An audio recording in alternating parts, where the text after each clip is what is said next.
Stay hydrated because these streets out here are hot. Listen, we're talking to you guys about Ready to Love. Yes, we're talking to you guys with a super panel, which means I'll be closing out the end of this particular season with a few other surprise guests. Listen, I mean, it's not a surprise because you know them already. But listen, we're going to have a real conversation about it. I think there's some great stuff to discuss on this particular reunion that happened. Ready to Love really did ball out on this particular season because I feel like, the casting wasn't on point this particular season. I thought there was a lot of things that weren't great about this particular season. I'll be honest with you. I felt like a couple of things could have been worked on, could have been improved on, and could have really been better. But alas, we still got the tea. We still got the breakdown, and we still got the drama that we needed this particular season. No real couples. I mean, every season there's not really any couples, so nothing's really changed. Nothing's really different in that aspect. But we got some much needed conversations. Combative definitely was one of those words. Stability was another one of those words. Obsessed is another one of those words now. There's a few other things as well going on. So, this season had, fireworks from beginning to the end. I think when we talk about this season, Janelle was a star player in bringing drama to our screens. We certainly were filled with that drama. We had Quentin supporting in the act with Morier. Also, Jessica brought some of that as well to the table. There was quite a few things that was actually brought in that aspect. Coalitions were formed. We saw that. We also saw, people bowing out Sierra. We saw, I say Sierra, but Lee, sorry. People that wanted to bow out but couldn't, but had to be pushed out. Sierra. We had false connections. What wasn't there in this season of Ready to Love? I think we'll have to say this as a final point about them before I get some of the panelists on, is that I feel disappointed, but I'm disappointed every season. But I feel really more disappointed this season because, again, once more, we're not really bringing what needs to be brung to the table in terms of actually bringing healthy couples. Now, of course, we know television is the devil's playground. I don't care what any of them say, but the TV really is the devil's playground, because there's no way you can tell me that this TV show, including Married at First Sight, Love is Blind, any kind of TV show out there, is really trying to help healthy relationships. Rather, they want to sell us and tell us that, drama sells, which it does. But so does a great love story. You know what I mean? When we see a rose in the thorn of bushes, it definitely sells. So at least if you want to give us some drama, some toxicity, give me some real love in between that as well. And every season we fail to get that real love. And I think there's time for change. And, well, we'll definitely be succinctly joining, obviously, Ready to Move in the next week. And we'll see what happens. But, will they find real love again? These TV shows are not about love. They're about drama, about toxicity. They're about stuff that isn't necessarily here to inform us to have better relationships. So our job as vloggers, or at least mine, is to bring some sanity, some balance, and also hopefully bring some healthiness to the table as well. So it be that, So we're gonna get into this. We're gonna get into Ready to Love. We're gonna get into it for the final time on this particular season, Dallas. August, they are gonna do a part 2, Dallas, as well, isn't it? So it might be next year we get that part 2, due to Ready to Move has been on as well. So we definitely want to we definitely gonna be talking about some more stuff. Apparently part 2 of Dallas is even more of a doo-doo show. So brace yourselves up, guys. Okay, brace yourselves up. Okay, all right, cool. Let me get a few people on the panel, and we'll get into some conversation as well. And start bright and early today. I see you, Seaway. How you doing, babe? Hey. Like it. Looking beautiful as ever. Thank you. That's all right. Background looking good too. I'm just about to. There we go. Perfect. Oh, because you look like you was ready to give us a whole span of law stuff, boy. You look like you're ready to. You about to read out some contracts, let them know that they out of bounds. You're funny. Oh man, but starting the conversation off. I know they'll join us in a few minutes, so I won't go into any particular couples as yet. But this season has been quite interesting, and I want to get from your perspective. How have you found this particular season? I think every season we say that this is the worst season yet. And thank you guys. And I think it's getting worse and worse. I think this is the worst season yet. I thought that one of the seasons in Miami was the worst season, the one with Kayla. The second one was better than that, but I thought the one with Kayla was the worst season. But this one has completely topped that season. So yeah, it's definitely the worst season yet. What I will say about this season is, outside of a few outliers, it was really hard to root for anyone. And it was hard to pick sides. And I think that's what we're gonna, at least for me, that's what we're gonna get into today. I think, and I tend to be a type of person who feels like, usually everybody has a bit of a point if you look for it.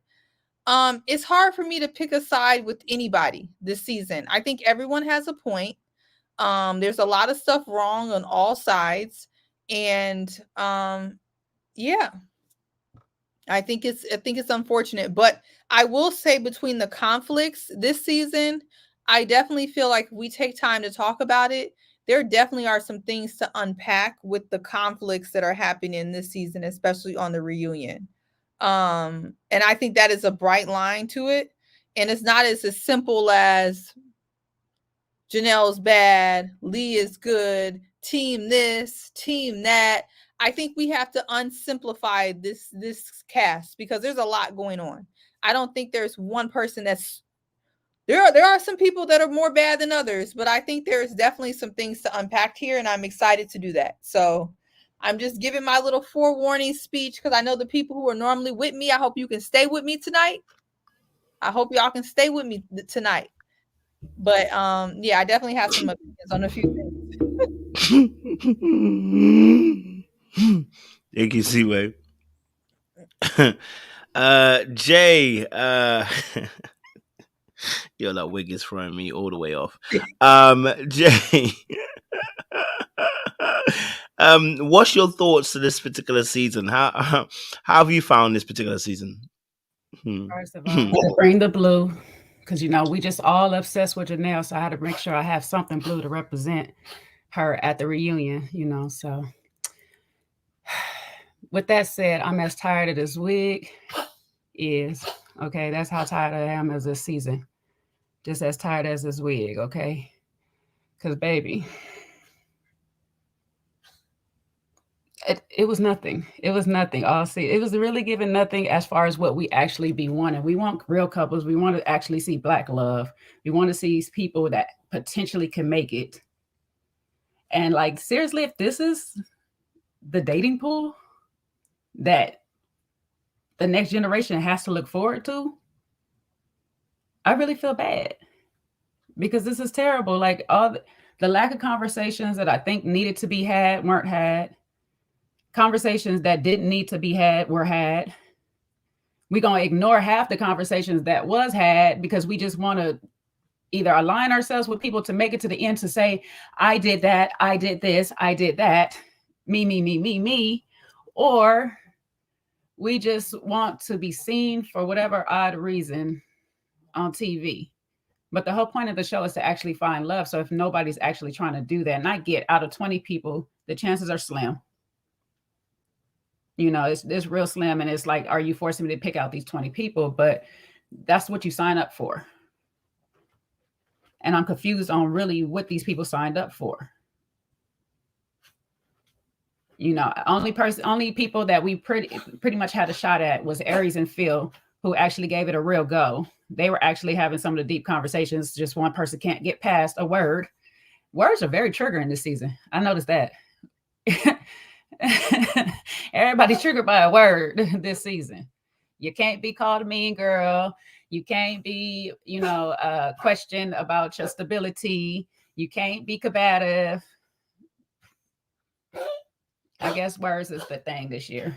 But yeah, we'll see. Let's get into it. Like Seaway say, you know what I'm saying? There was some male pick-me's going on. So I'm just going to get you started on that. Seaway, I'm just going to get you started on that. I hear that. Let me ask a question then. We'll get into the reunion in a bit. Let me ask a question. What is your unpopular opinion from this particular season? What is your unpopular opinion?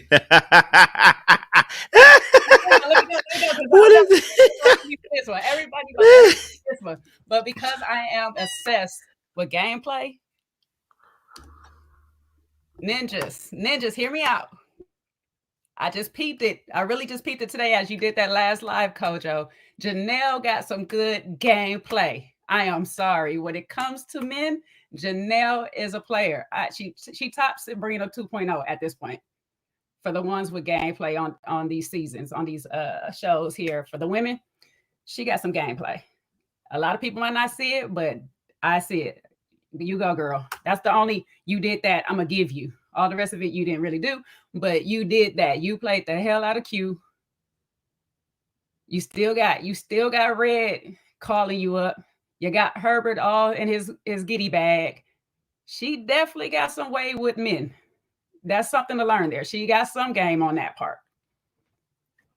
It's just my opinion. Kojo, you ain't right for asking because you already know what mine is. It's playing my role like Ready to Love is, engineering the beef before it happens. Oh, gosh. Are y'all ready? Now, before y'all get to, I need y'all to hear me out. Because Kojo's trying to set me up for failure right now, but I need y'all to hear me out before y'all get to keyboard warring. Even the people that rock with me. Okay. My unpopular opinion is that Janelle does have a point that people are upset at her and are mad at her because she is a larger woman. And let me add to it. People are mad at her because she is a larger woman with a bad attitude. So let's break this down. What does Kevin Samuel say? You're supposed to be fit, feminine, and submissive, right? That's what all the pick-me's, right, would tell you. That's what gets you a man, right? Right, okay. Janelle is not fit. She got some feminine ways, but she's not, she got some non-feminine ways with her aggression. And she's for sure not submissive. And I think that bothers people because if I am a beautiful woman that's on the smaller side, is easy to get along with, who cooks your food and does all of this, and you got Quentin, who, I'm not saying he's the perfect catch, but he was one of the better catches on the show, just as literally cannot get his eyes off of Janelle, I think that bothered people. And before people come about, I don't have an opinion on her body like that. I'm talking about what she says about her own body and about how I feel like people viewed her.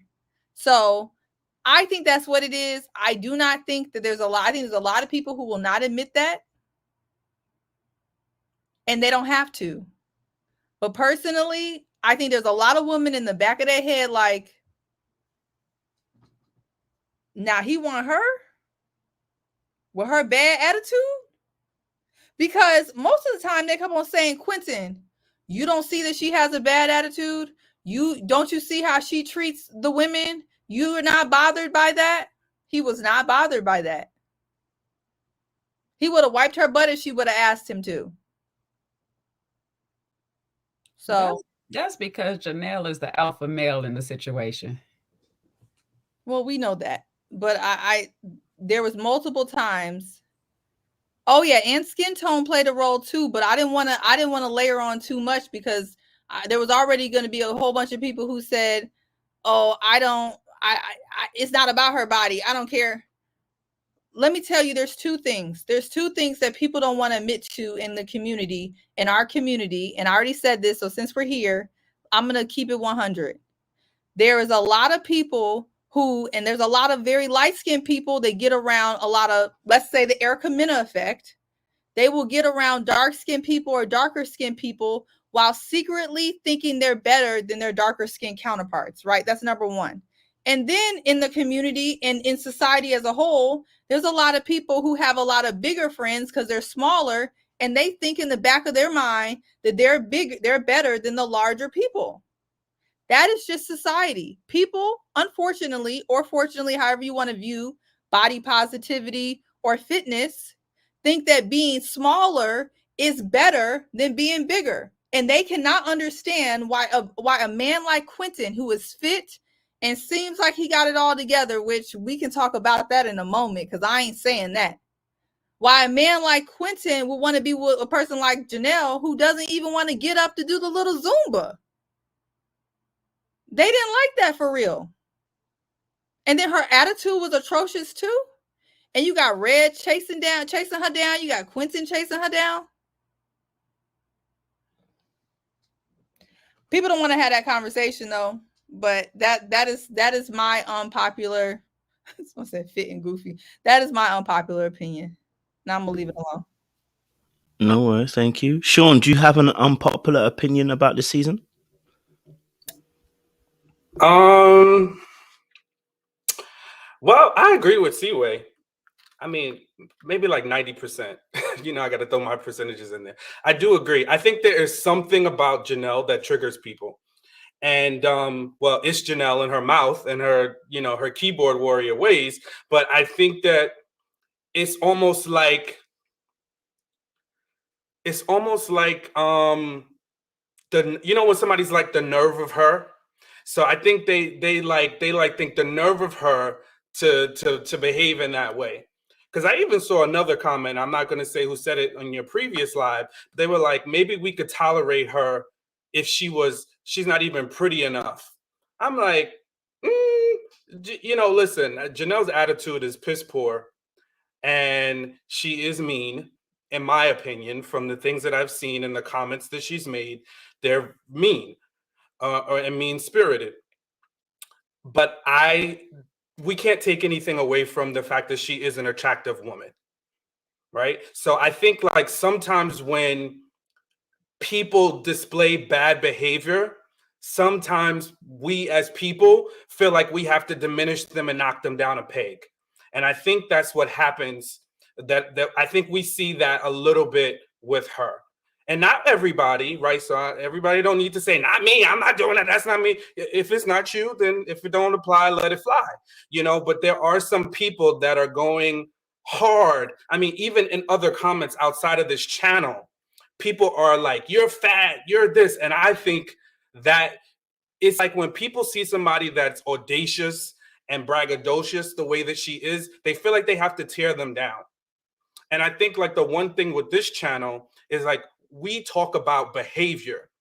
So talk about her behavior, because she gives you enough ammunition to talk about her behavior and the words she uses and how she treats people. We don't have to rip her to shreds. Like, that's my unpopular opinion. Like, I don't want to hear anything more about she's a big girl. I don't really want to hear anything more about, oh, something about her outfit. I'm just kind of tired of it. You know, like, I'm kind of over it. I initially, Seaway and I were talking about this, and I said I wasn't going to talk about it, but I'm kind of tired of it. You know what I'm saying? Like, and again, I'm not a fan of hers, and I'm not saying, oh, she's great, let's, you know, lift her up on a pedestal. No, but I'm kind of tired of her being teared apart physically. Like, she gives us enough to talk about the other behavior. So let's talk about the behavior. Let's talk about her attitude. Let's talk about the things that she says, the words that she uses, how she treats people. There's enough there. We don't have to rip her to shreds about her look or debate whether she's light-skinned or not. Like, I really don't care. We don't need to gatekeep who's light-skinned and who's not, who's pretty and who's not. The men on the show obviously thought she was attractive. I actually think she's attractive. I think she has a sex appeal, right, to her. And again, her attitude sucks. I'm not even debating that. But everything else, I think, unpopular opinion, let's just move on. If you think her behavior is so wrong, then why are you getting down on her level, right? So her behavior is so wrong, then you want to destroy, you want to just do exactly what she's doing. So it don't make you no better, and it don't matter. And I'll land my plane. All right, appreciate it. I like it. Y'all came with the smokes. I'm sure JR has an unpopular opinion. JR, give us your unpopular opinion. Welcome to the panel. It's good to see you, brother. Hey, welcome everyone. Good evening. Yeah, I don't know how unpopular my opinion is going to be, because everybody pretty much knows what I'm going to say. Listen, listen, the energy that is brought on the show to distract people from their connections is the problem with Janelle. All right, she can be as pretty as anyone thinks she is. That's subjective. That's cool. I personally think, yeah, she does have some very attractive qualities physically, but beauty's only skin deep. And if you look beyond that and the amount of fires that she starts, that a potential partner will have to put out, it's going to be exhausting. Like, she's going to talk herself into situations or potentially drag you into situations that you don't necessarily have any business being in. And that's because she dislikes certain people, or people rub her the wrong way. But I think above all of that, she believes she's above everybody else. She believes she's superior. We are her footstools and stuff like that. That's what I don't like. So it's the attitude stinks. And she will have her supporters and her fans, and you're entitled to be. That's not a problem for me. But just know that if you are supporting those type of behaviors and those type of personalities, then you are the reason why there are no connections on the show. You're contributing to that, because none of those mean behaviors, those backhanded, snide comments, results in people finding love connections. It just causes chaos. People start beefing with each other, and they take the focus off of who they're actually connecting with. So she does have a point. There were some people that were obsessed with her, or they were more obsessed with getting payback rather than focusing on trying to find love connections. And that was their own fault for doing that. She was a distraction, but she also did block Quentin from having connections with Katerina and Lee to some extent by coming out and doing the most whenever they tried to speak to him. So yeah, I'm not knocking anyone for being her fan. I'm nothing against her personally, but I just think she just starts too much trouble. So despite how pretty she is, how buxom, how busty, how beautiful people may think she is, it's just not worth the hassle, because she's going to come along with a lot of stuff that you probably don't want to deal with. Appreciate it, JR. My popular opinion is that all you lot are chatting shit. No jokes. No. My unpopular opinion is probably I don't really have an unpopular opinion. I agree with you. I mean, I don't agree with you guys. I can't lie to you. I don't think there's anything to do with her size, personally. I don't think there's anything to do with her size. I think the truth of the matter is, we know that men love bitchy women. It's just the reality of the situation. And if she's cute and she's bitchy, it's a turn on. Okay, I like toxicity, and so does Q. Okay, all right. I just don't end up dating them anymore, but Q will. So, but I definitely understand what you guys are saying. Maybe my unpopular opinion is that Aries might be more problematic than we actually let her have. I think she's skated through the season too nicely. I think there might be some more problematic behaviors in there. That's my unpopular opinion. Love you, Aries. But you have to hold this one. Okay, I think she's problematic. I think she got a little problematic in her. I think she got a little problematic in her. Oh my Lord! All right. Just to revisit it, I don't think my point is not about why Q liked her or why he didn't. Like, I don't even care about that. I'm just talking about how people expect people to show up in the world. And I was piggybacking on what Seaway was saying. And even people that are overweight will say this, like, there is an expectation on how they show up and how they behave. And when they don't present themselves in a way that society feels like you should present, then people come at them for their weight. It's the same thing with Black people, right? There's this respectability politics, right? The minute, like, Black people are all, we're the only ones that are supposed to be a certain way. Meanwhile, other cultures can do all types of random things, but it's like, don't go outside like this and don't go outside like that. You know, our parents, drill this into us. But I think there is an element of that when it comes to a bigger, especially bigger women. So when she's not acting that way, and again, I think, like, sometimes, and see where you made this point earlier, when people don't like somebody or when somebody's behavior is poor, it makes it very difficult for us to be objective, right? And it's like, it's not like, oh my gosh, she's bad and everything that she does is just heinous, right? We can also see that there's some wrong and some other things in the way that other people treat her. And it's not like, it's like saying, because a woman walked outside wearing less clothes, she deserves whatever treatment she gets. No, just because Janelle is rude, disrespectful, and mean doesn't mean that it's okay for everybody to just come at her sideways. That's not. Sorry. Go ahead. I just want to explain something, because if you guys looked at the post that Janelle made a comment in this post that started a lot of this hoopla that we're talking about. She talked about how she repped for, and I don't want to misquote her, but in summary, she repped for the bigger girls. She put the bigger girls on the map, and people were also mad at that. So when I see a couple of questions about how did this come about her weight, this was all a part of the same post where she was talking about people were obsessed with her. And so the reason why that was my unpopular opinion is because I was talking about that part of her post. So she was talking about how she repped for the bigger girls, how she stayed to the end as a bigger girl, when most of the time the bigger girls are sent home. So that's what I was referring to. And I think we'll talk about this later. Was that the only reason or the main reason why people were mad at her? No, I don't think that was the only reason why people were mad at her. Like all the rest of the folks on the panel said, she gave plenty of things for people to be mad at. But do I think it played a role in the conversation? Yeah, I think it does. And so we can just, move on from there. This will probably be intertwined with that throughout the conversation, but she definitely brought that up herself on her own Instagram post, talking about herself. So, and I just wanted to add real quick that I see a couple of comments that say, well, if she was nice, we would have liked her. And that's my exact point.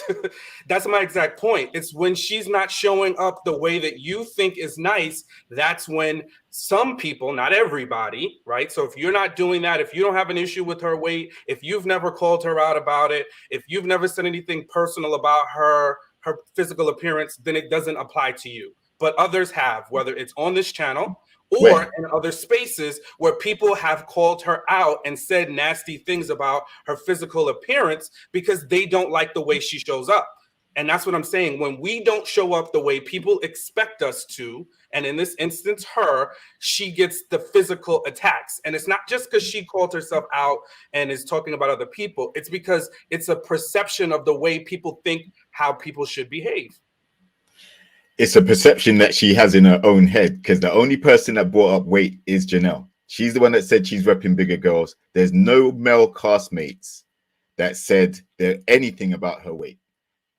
In the comments, most of it that I've seen has been about her attitude and the way she goes at people. Nobody has said this overweight lady should not be saying X, Y, and Z. I have not seen that. She specifically in her declaration said, I'm repping bigger girls. That's where that came from. It's all in her mind, and she's talking about herself in the third person. And like we've spoken about with Derek Jackson, Team Jackson, when you speak about yourself in the third person, there's a level of arrogance and a level of self-centeredness that comes with that. And then you add that into the sprinkles of superiority, and I'm above you, and I'm above all the other ladies, and they're raggedy, and they're ugly bees, and they're this, that, the other. You put all of those things together, they're coming from the same source. Nobody else. So I'm just saying, if we call a spade, she has done enough damage to her, what people perceive her personality to be. It could have been different if she was different, but she isn't. She showed up as her authentic self. So let's not try and create some other personality for her. She stands on what she said 100% of the times. She hasn't been apologetic. When Q sat down with her and said, listen, I'd like you to approach these confrontations a little differently, she still didn't take accountability. Going forward into the seasons, all the way into the reunion, we haven't seen that. So, you know, this whole thing about weight and all the rest, that's something she's using as a way to say why people are obsessed with her. And it's only coming from her, nobody else. Well, I just want to say stuff like weight, racism, other type of things are not going to be overt.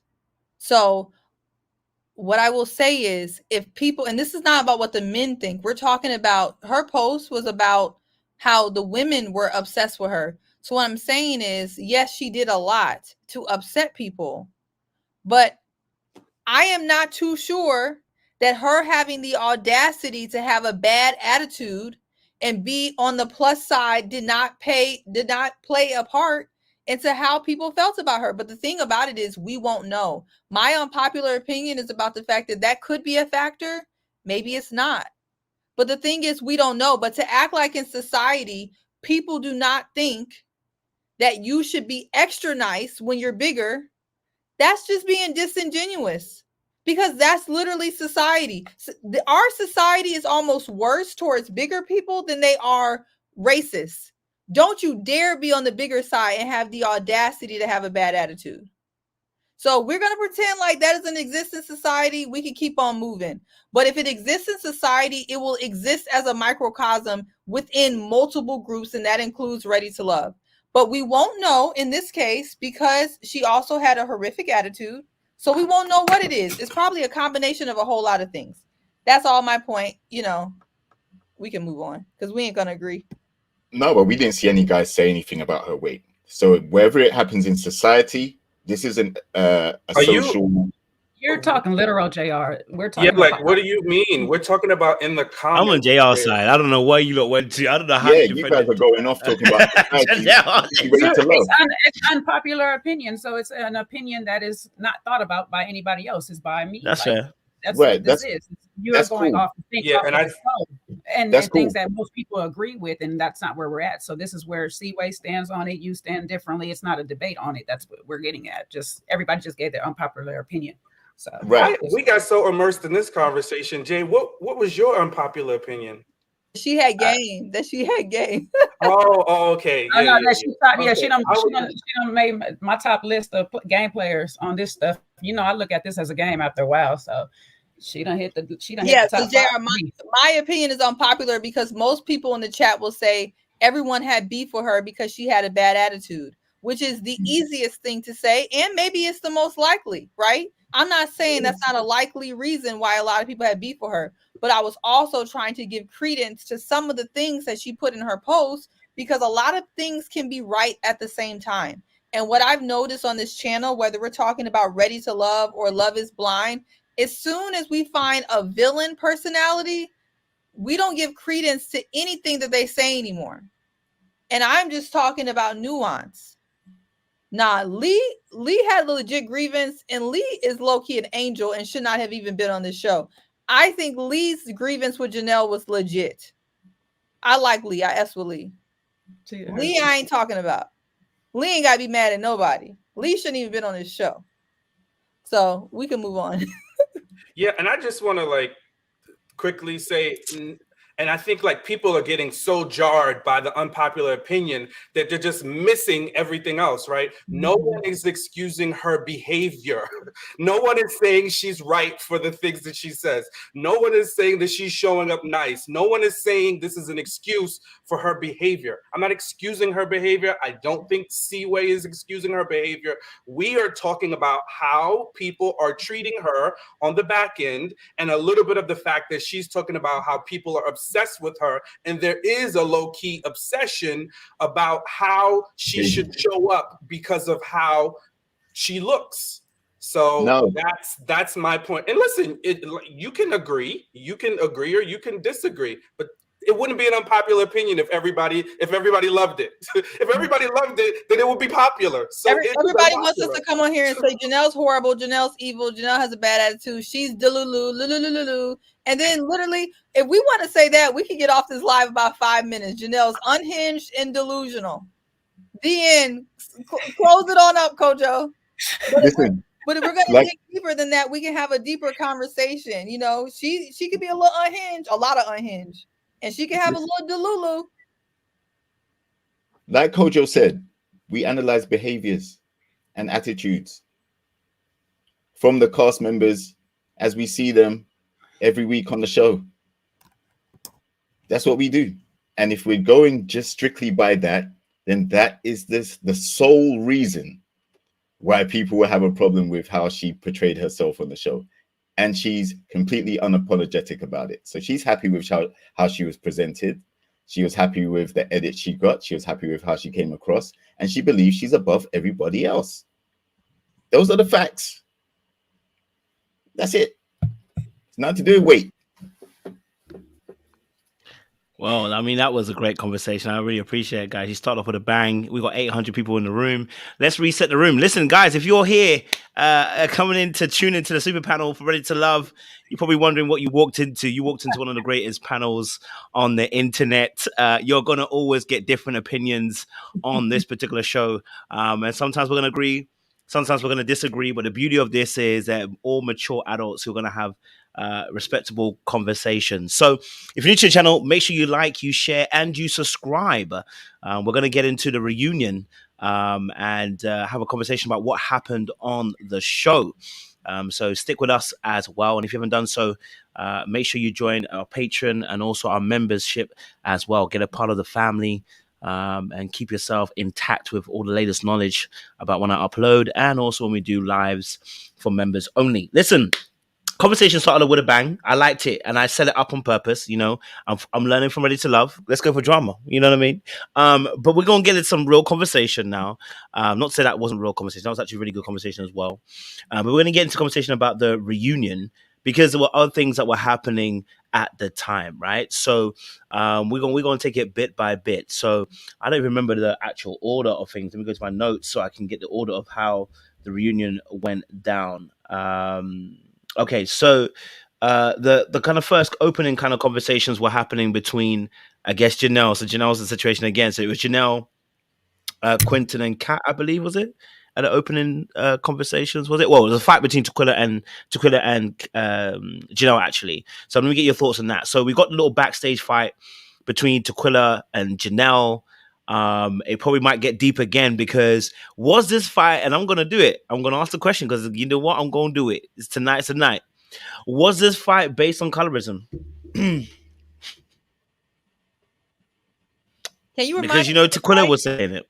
Can you remind The us fight of the between Tequila and Janelle, was it a fight because of colorism? Does Janelle not like her because of colorism? Or is it the other way around? Does Tequila not like her because of colorism? Because that fight, that these two keep having, it's quite heavy. What was the reason for the fight? That's what I'm asking.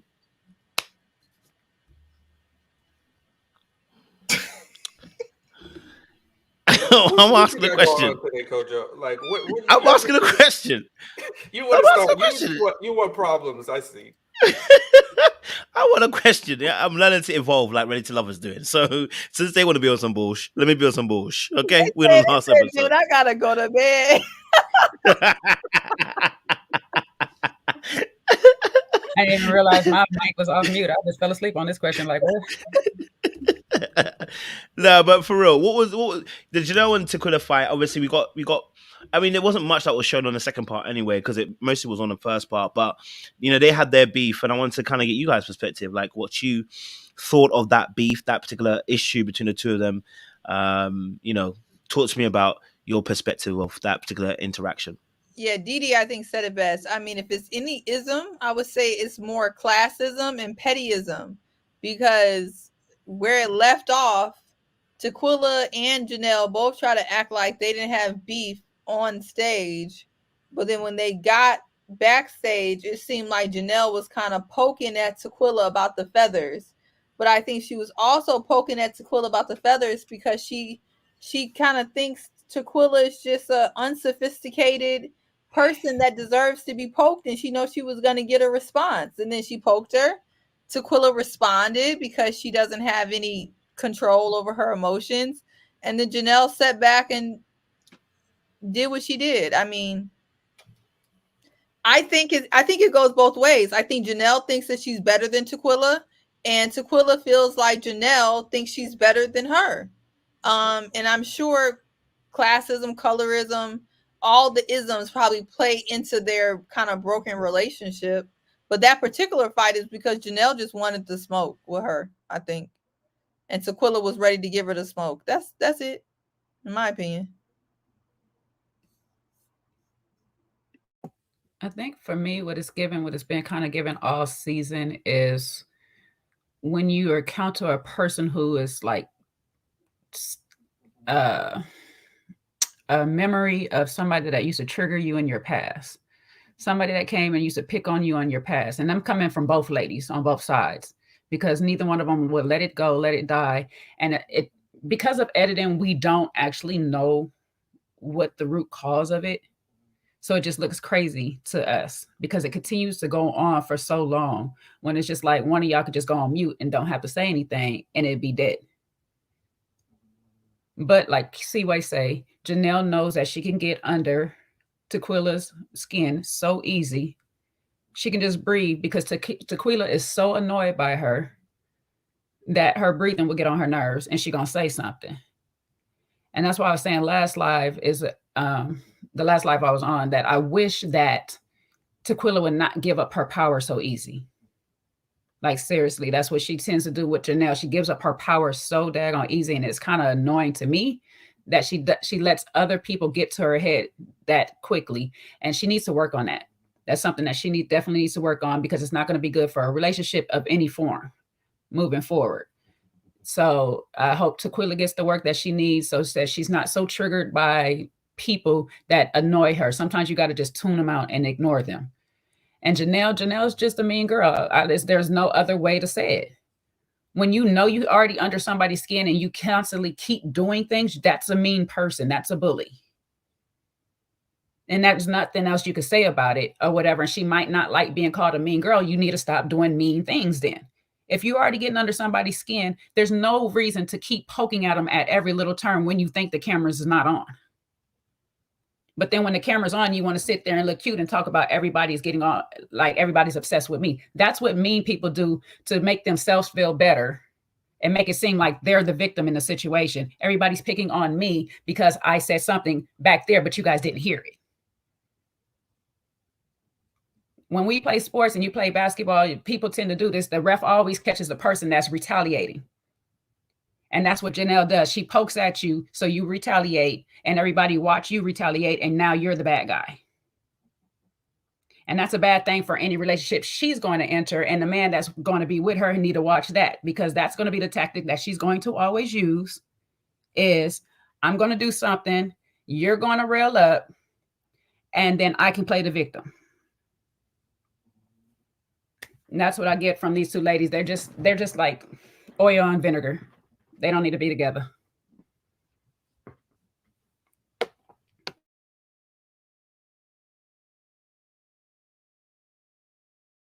Okay, well, I just think these two are very combustible elements. I feel like they are both ready to go off as soon as they hear something that they don't like. And I think the only difference is I think Tequila is ready to get physical quicker, and whereas Janelle is someone that likes to play the mental, you know, I'm a provoke you, then I'm gonna sit back and look cute because I'm above you. I'm gonna handle it differently. You can take it to the street because that's where you belong. I'm gonna take the higher road. I'm gonna still disrespect you, but I'm not gonna, you know. I think it's a level of, like Jay said, it's a level of I won't say manipulation, but it's definitely along those lines where she can provoke you, and then because you roll in the mud with her, then you're either equally accountable or you're gonna look worse. And that's what I think she's in the habit of doing throughout the season, from what we've seen with her interactions with some of the other ladies, whether it be Kat, whether it be Lee, whether it be Tequila, whether it be Kara, or Kyra, where her name is. Like, we've seen this pattern of doing it, and she likes to dress people down. So in public, so, you know, she likes to embarrass people. So I just feel like these two are definitely not meant to be in the same space, because there's a genuine dislike there. If they can't keep it together on the camera, you know, there's all these snide comments coming from both sides. It's just going to lead to more chance of a physical encounter in a violent sense. And, you know, who wants to see that? We're supposed to be looking at love connections, and then we got these two beefing over feathers and all this other stuff, man. Listen, at the end of the day, Janelle found her connection, Tequila didn't. But they're just too hostile.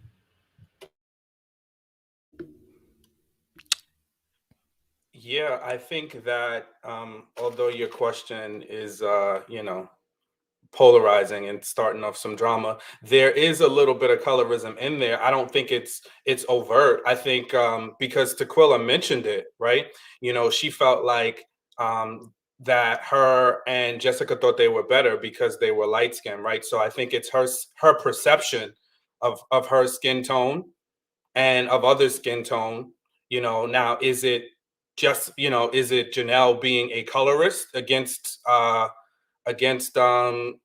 Tequila? I don't know. I don't think so, but I don't know 100%.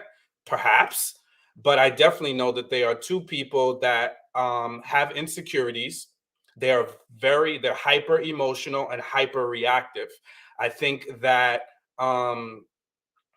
you know, and here we go with the gatekeeping of who's light skinned and who's not. So y'all can debate that all day long. I'm not going to do that with you. To me, Jessica is light skinned. Maybe not to you, but to me, she is. Okay.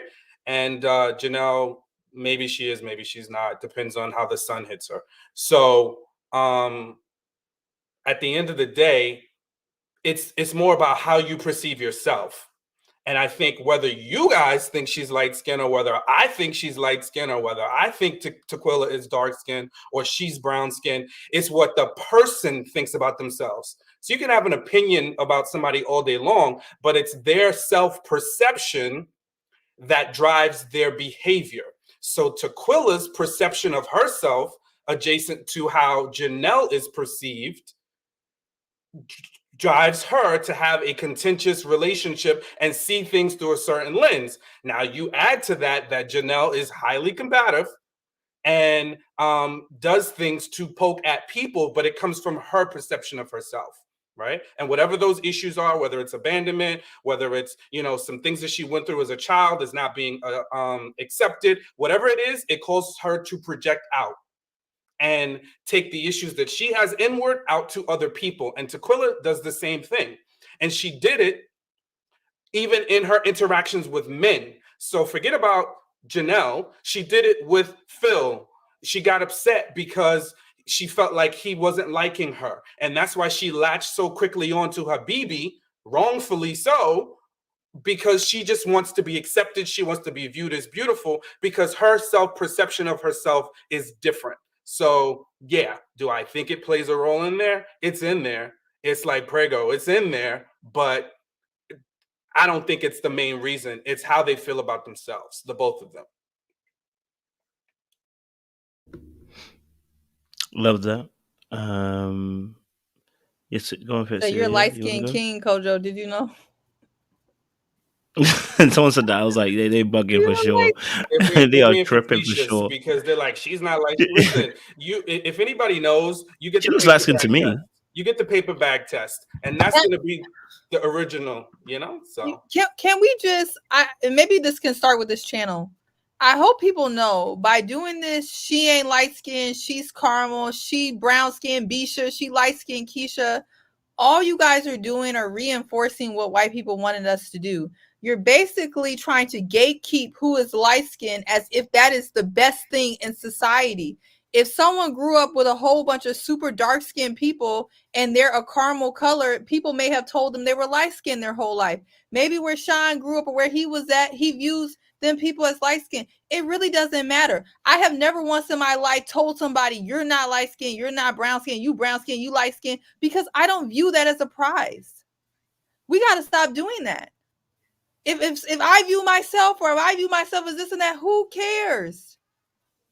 Like, trying to correct people about what color people started is really gross. It literally is what white people wanted us to do.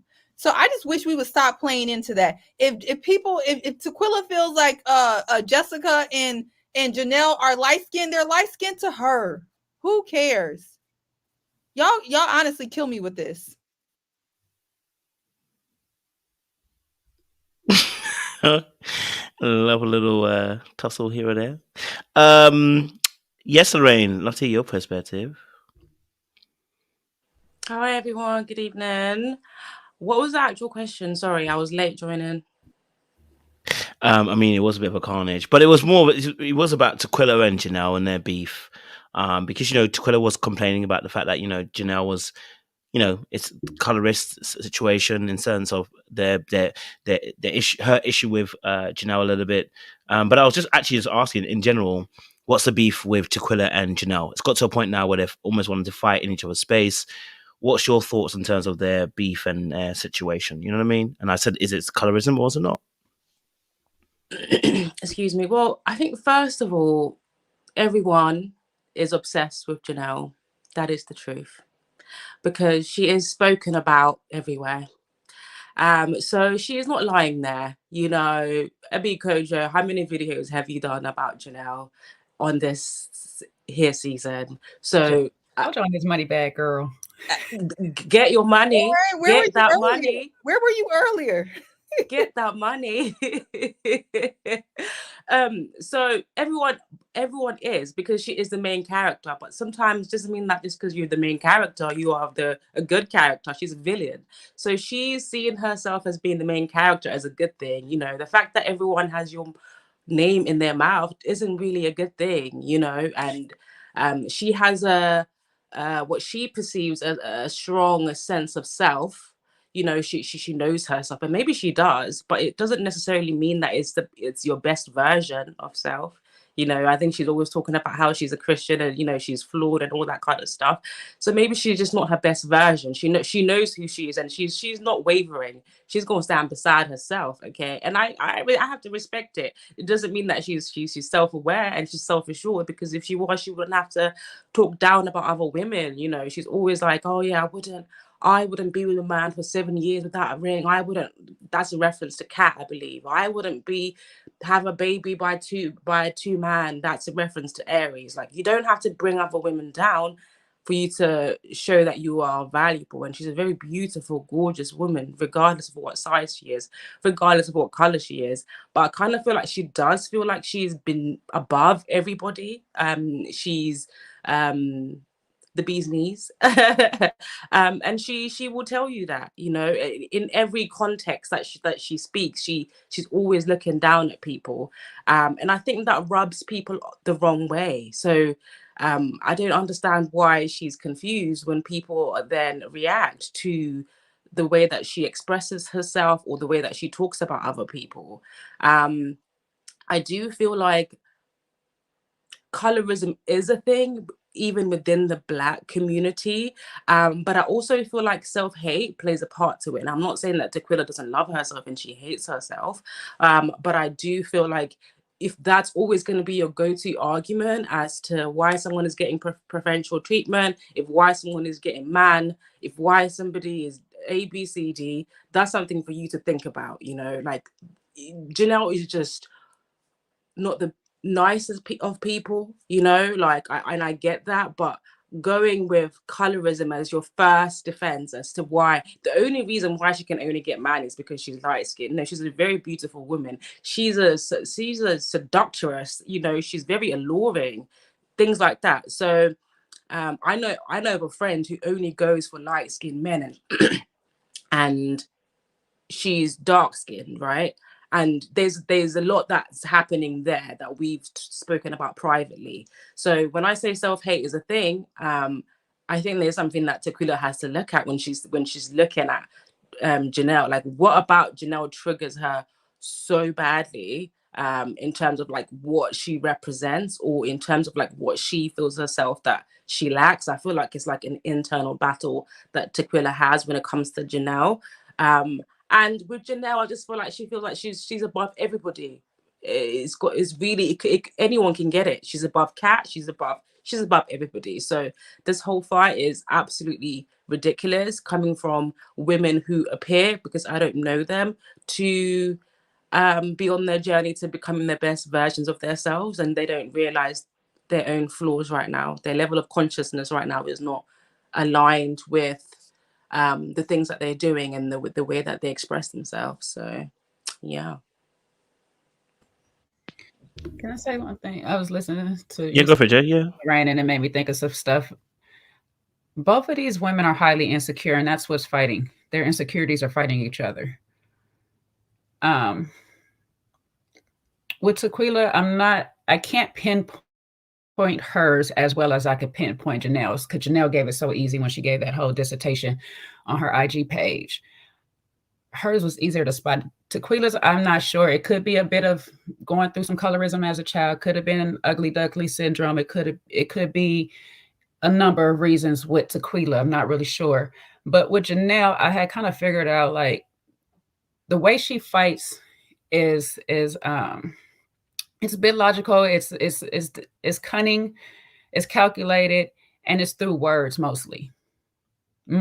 She has her moments that we know that she'll pull up on you, but she's definitely going to attack you, but in a level where it's like feeding you poison in a pie. She's going to make it nice and sweet for you first, because if you read that whole thing, it starts off with all the pleasantries on, oh, we should have been able to be better than this. We should be a group of people who got along. This, you know, this was experienced, this, that, and the third. Then it transitions quickly into tearing all the women down. And when we start tearing the women down to make ourselves feel better, that's nothing but an insecurity that you have, because you have to, if confidence don't speak like this, confidence really don't speak. And like she says, she commands the room when she comes in. Well, why do you have to make this post? Your confidence should enter the room before you do. Like, seriously. So you don't have to tear down any other person in your presence, because they're already tearing themselves down because of your confidence. But once you have to start doing it, that's all you're doing, is to build yourself up, to feel better than the next person in the room. If I'm truly confident in myself, I don't even see the next person in the room. They don't exist like that. I see people, other human beings. Hi, how you doing? You're a beautiful woman. I give you compliments because my confidence in myself is not competing with you at all. I know when a man comes into this room, he's going to like what he likes. If he does not like me, that is all right. I'm not competing with no other woman when I walk into the room. My confidence is always to lift and boost other women up.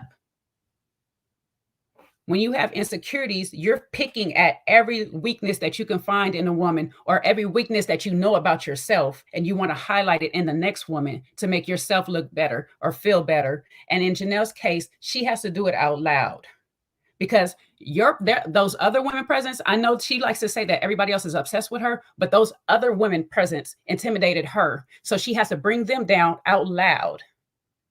This is what abusers do to their partners. They slowly tear them down out loud, so they feel insecure about themselves, so they can only rely on that person. That's why she's making sure that everybody, now that I have you so broken down, you're obsessed with me. It's like, no, sis, we're not.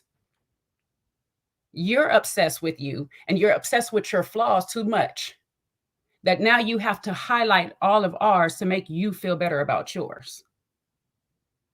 You have no, if any of that post should have been, and it should have stopped at, I did all of these great things, it should have never went no further than that.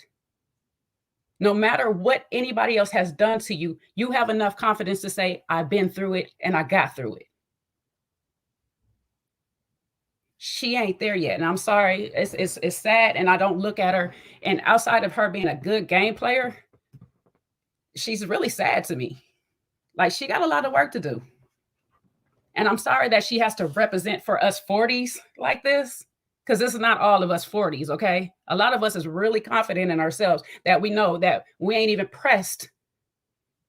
If we this person, we got to be the first big girl to make it here with a bad attitude, or we got to be the first one over here to tear down everybody else to get a top. We not obsessed like that.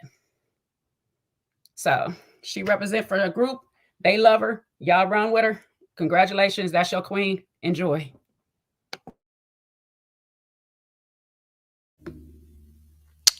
Chia, have you spoke yet on this Tequila and Janelle beef?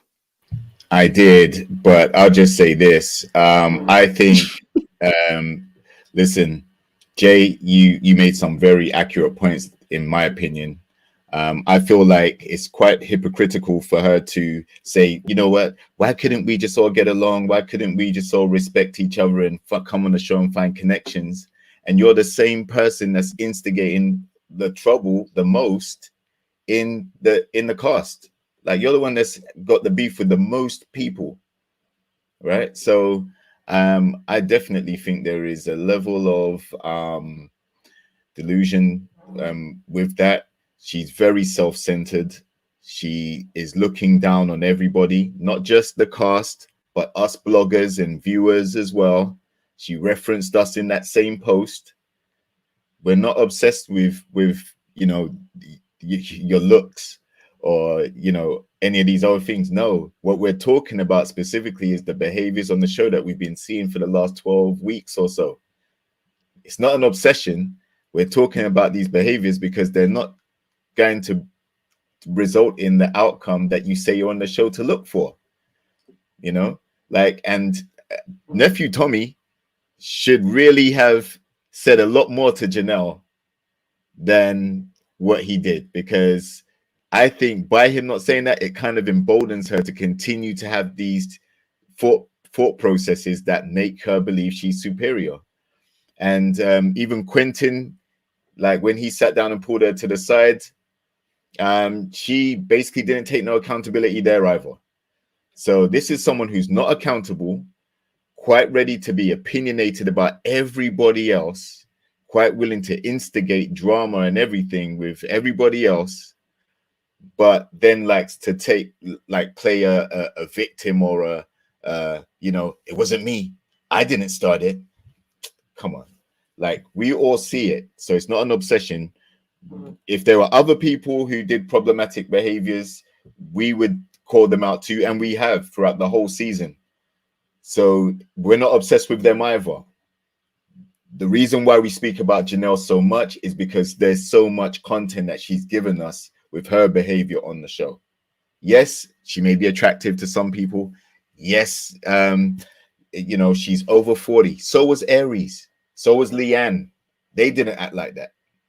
So at the end of the day, this is just one specific person who's just been at the center of a lot of the turbulence in the camp.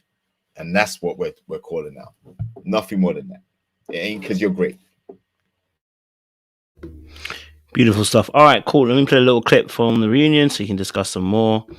This moment here, it was slightly just slightly after, but I thought you guys can discuss it. She rubs you the wrong way, that you took that. She addresses me the wrong way. And I'm not the only person that feels that way. I really want to see how Q gonna defend this. That's what I'm trying to hear this.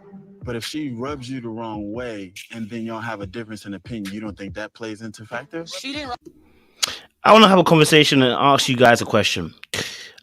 Q, sorry, I took Jay out of the picture there, but Q obviously, defended, Janelle's behavior once again. It seems to be a reoccurring theme because even Takeda was even asking how's he going to defend this particular situation. I want to get your opinions and thoughts.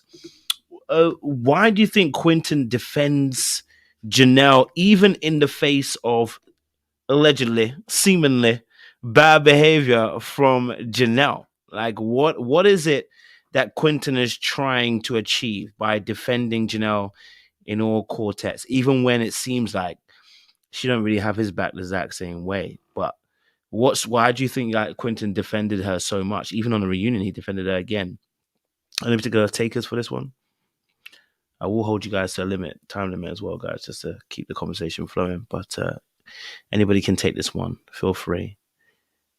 Oh, Lorraine, go for it. Your light moved. It didn't, but I thought I'd just choose you. Go for it. Wow. Quentin, well, aside from the whole alliance thing, I think that he had to stand 10 toes down with his decisions. Like in life, when we make bad decisions, even when somebody comes and says, well, I don't think that's the best decision you could have done. I don't think that he's the best person for you. And, they point out all these things that we're not doing right. Sometimes we are so blinded by wanting to be right than wanting to actually change, that he's just defending the fact that he chose her. That's his decision. That's his girl. So he's got to defend her. That's what I think, aside from the fact that they had a whole alliance. If you look at certain clips, and I know that they use different facial expressions, whatever editing, but you can just see that he doesn't feel like her behavior is appropriate. I don't think he likes the fact that she's I don't want to use that word. I don't think she likes the way that she is, sometimes confrontation and all that kind of stuff. Because his facial expressions give him away so much. But I feel like because they're in this now, he has to stand 10 toes down, and that's the decision that he's made. So he's gonna have to see it through up until he doesn't. But the fact that he was so quick and eager to announce that they're no longer together after the reunion shows that he just wanted to make sure that he was distancing himself away from her as soon as possible. And him talking about, I haven't healed, but you're ready to get married today and you're ready to be mingling and all that kind of stuff. No, you just don't want to be associated with Janelle, and that's okay. That's absolutely fine. But at the same time, you had to conform to this character.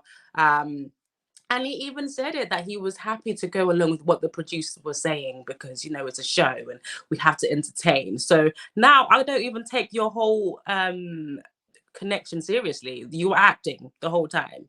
So, I just think that he had to defend her because that was his choice.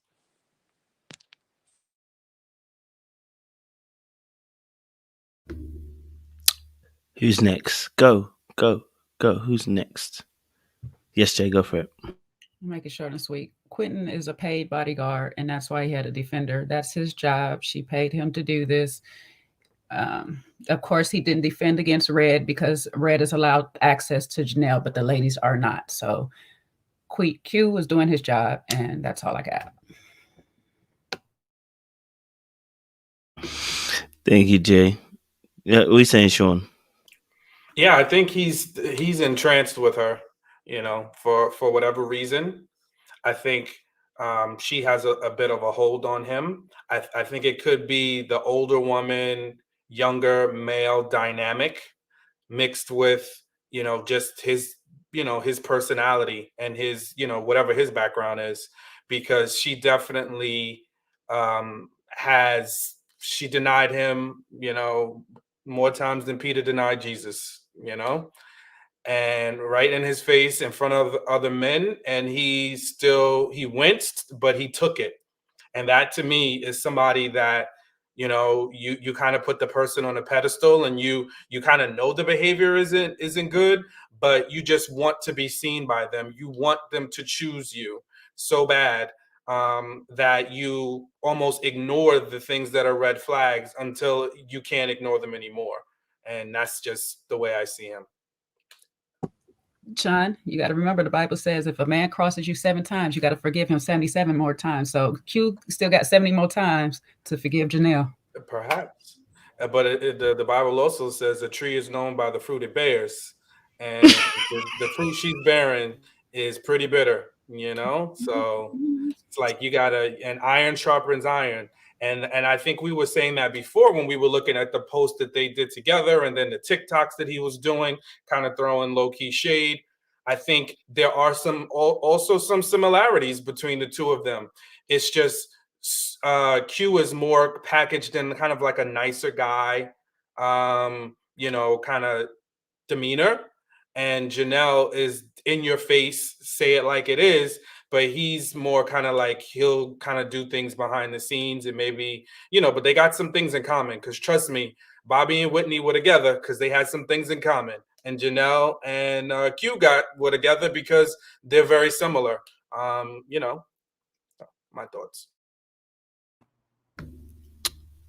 Love that as well. And I'll raise you guys one. You know, life and death is in the tongue. And I think Q was trying to bring some life to Janelle's particular behavior as well. Okay. Go for it, Seaway. To be honest, I don't know if they're, you know, why they've kind of fallen off. I have no idea. I definitely don't feel like Q gave her the boot. I think what's more realistic is that he just couldn't give her whatever she needed, and that's kind of why they've fallen off. But I have come to the conclusion that I can't get inside of Q's head. I have no idea what he's thinking. I just don't understand him personally. He definitely just reminds me of like a person with mommy issues or something, because I don't know what his thing is with Janelle.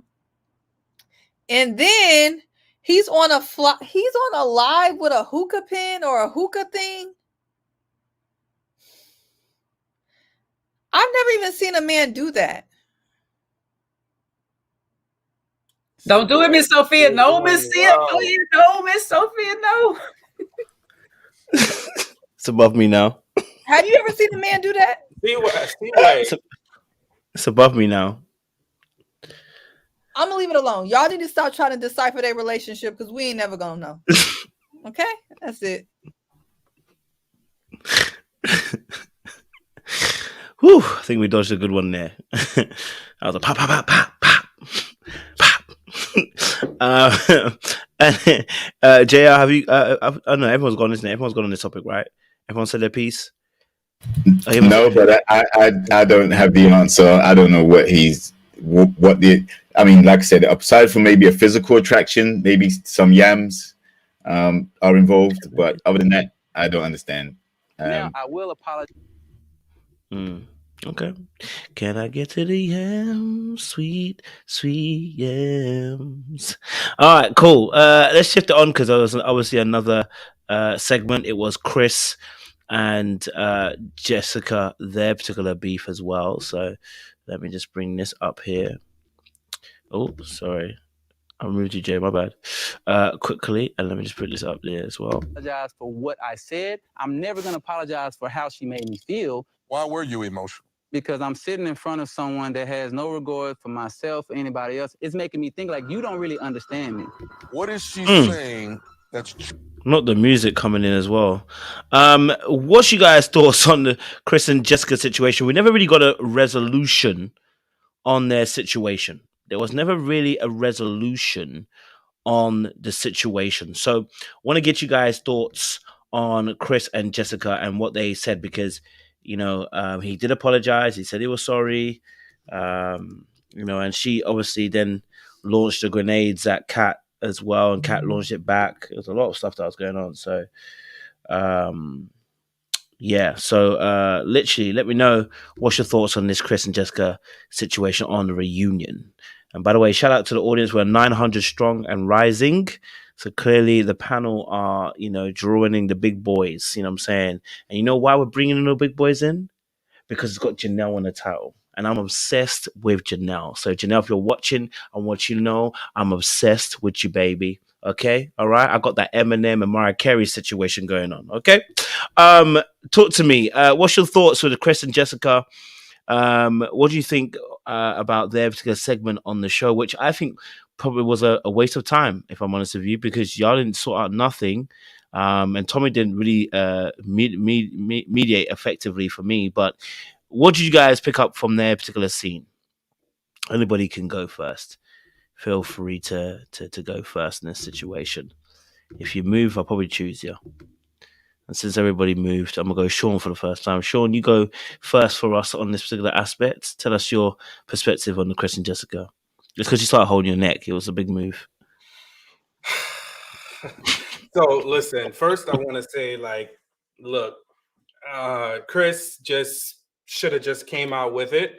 And I think if he would have just owned that he called her combative, there wouldn't have been anything to debate, and you would have taken the wind out of this whole witch hunt for who said combative, when at the end of the day, it really didn't matter.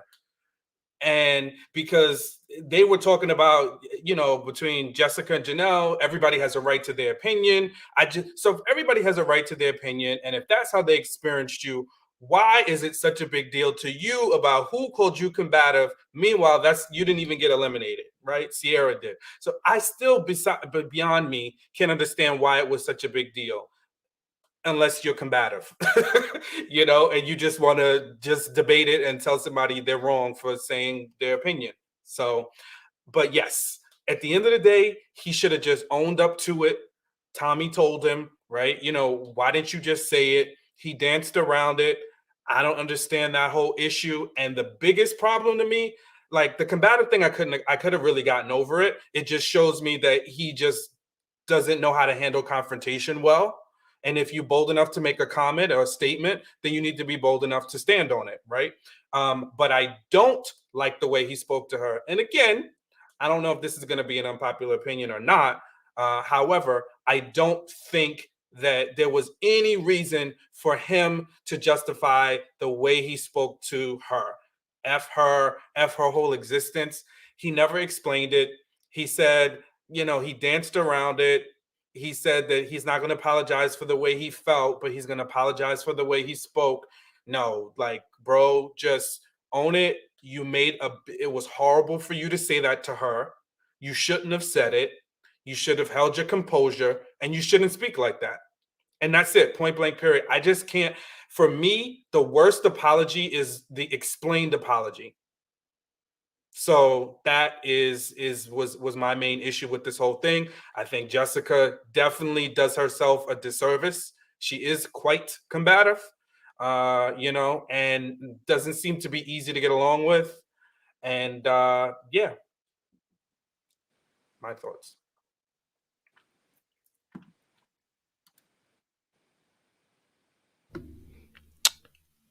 Lorraine, your mic's open already, so you can go for it. Oh. What's about Chris and Jessica? Their segment in this particular show. What was your thoughts? Because it didn't seem to get resolved. So, what's your thoughts on Chris and Jessica and the reunion? I think that his reasons for saying why he kind of lost his cool did not match his level of upset, I guess, because I understand him saying that she wasn't a very nice person. She wasn't nice to all the females and how she treated other people. But him going off at her like that, I just don't think that was very appropriate. I've got an unpopular opinion about Chris. I loved Chris in the beginning and what he represented. But once I saw him coming out and doing all these interviews way beforehand, it just seemed like he was just trying to redefine the narrative. There's just so much power in accountability, and then just saying, you know what, yeah, I fucked up, I shouldn't have spoken to her that way. Yes, I said the word combative, I might not have called her combative.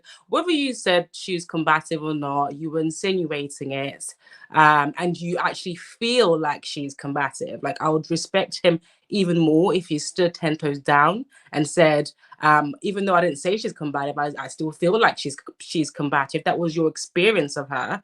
And I think that's what they all wanted from him in that moment, in the reunion and prior to the situation. So I don't know the situation that happened where he had to say F you and all that kind of stuff. Very unwarranted. It was good that he apologized, but the reasoning that he gave, I just don't buy it, to be honest. I feel like there's another reason, because yes, she maybe wasn't the nicest of people. I don't know. I still don't see what she actually did to justify being called combative. Like, she's not a likable person. Like, she's not warm. She's just not nurturing, but she's passive aggressive. But I wouldn't say she's combative. Whether she is or she isn't, who the fuck cares? But sorry for swearing. Whether she is or she isn't, who cares? But just stand 10 toes down on what you said. Like, it doesn't matter. No worries at all, Lorraine. We know that you support Janelle, so the swearing is only part of the team that you've joined. Who's next? Sorry, I'm in my petty bag. I apologize. Sometimes it comes out of me. I apologize, guys. I'm learning. I'm changing. Who's next? Jessie Way. Love you, Lorraine. So we never have to hear this word or discuss this again. The reunion did not clear up anything. It didn't clear up any answers. The segment was completely pointless. But what I'll say, to reiterate what I've said in the past, I don't find Jessica to be combative, but that is not the moral to this story. There's going to be people who agree with that, people who don't agree with that. That don't matter in my Janelle voice. My issue, though, with Chris is that all this segment did was show that he's a liar. He can't stand on nothing that he's doing. He can't explain himself. And if you can't explain yourself, then you can't lead nobody. And he's extremely emotional and sassy. And I just don't know why there's women ready to line up on, lay down at their feet to defend this sassy, angry little man. Like, whether Jessica's combative or not, just newsflash to the men, you're going to get combative energy when you're a sassy man. I definitely have more combative energy for sassy men. And then there's other men that won't get none of that out of me. So, and I really, really can't stand a liar. And I think all the reunion did was show that he was a liar. So, that's all I have to say. Jessica's blah to me. I don't even give a F. Like, I'm not caping for nobody on this show. Like, everybody's just blah to me for the most part. Except for, I love Lee. But outside of that, and Aries, but I just, it's a sassy man with an attitude and way too emotional. I would never be defending him. That's all I got. Well, I think, a so-called sassy man and a so-called very masculine woman, that's not going to be a good match. And I think, if he experienced combative moments or situations with her, which is what he was alluding to specifically, then that's his experience. That doesn't necessarily mean all the other guys felt it. But, Kat called her combative to her face, and she had an issue with that too. So even when other people have experienced it, she still has a problem processing or understanding why they have that certain experience with her. Does she have the self-awareness then to try and correct that? Or is she even willing to hear that feedback? I doubt it. So, again, the connection didn't work. Time to move on. She moved on to Morier, who doesn't agree that she's combative. He is quite enamored by her, by what he says, not obviously by how it looks, but he says, he's willing to, he sees a different side of her. And Chris even acknowledged, maybe she'll be softer to another guy because she didn't want to be softer for him. So, it just wasn't a good match. And Chris's apology, he could have done a lot better. The best thing for him to do was to not have engaged in the first place. I did say at the time, I think Chris's best move, as soon as he felt the energy shifting, terminate that date immediately. Get up and walk out of there, Laverne style, if you have to. Just get out of there. All right. Rather than lay down in the mud and let her, you know, basically draw you out enough to get under your feelings. You need to, as a man, know that if someone's pushing your buttons, especially if it's a lady, don't combat her. You got to get out of there. If she's going to try and provoke you, let her do that by herself. You leave. You take the higher ground, because if you roll in the mud as a man, it looks worse for you. So Chris is paying that price, and it wasn't a match. And like I said, the good thing is Morier didn't see her that way, and he somewhat defended her against Chris throughout the entire season. So she's obviously going to have an affinity for Morier for doing that. But yeah, that's all I got. So I'm pretty much with Sean on this. Had Chris just stand 10 toes down, we wouldn't be here spending this time, wasting our time on this right now. Because obviously she said something that made you flip out based off of you calling her combative.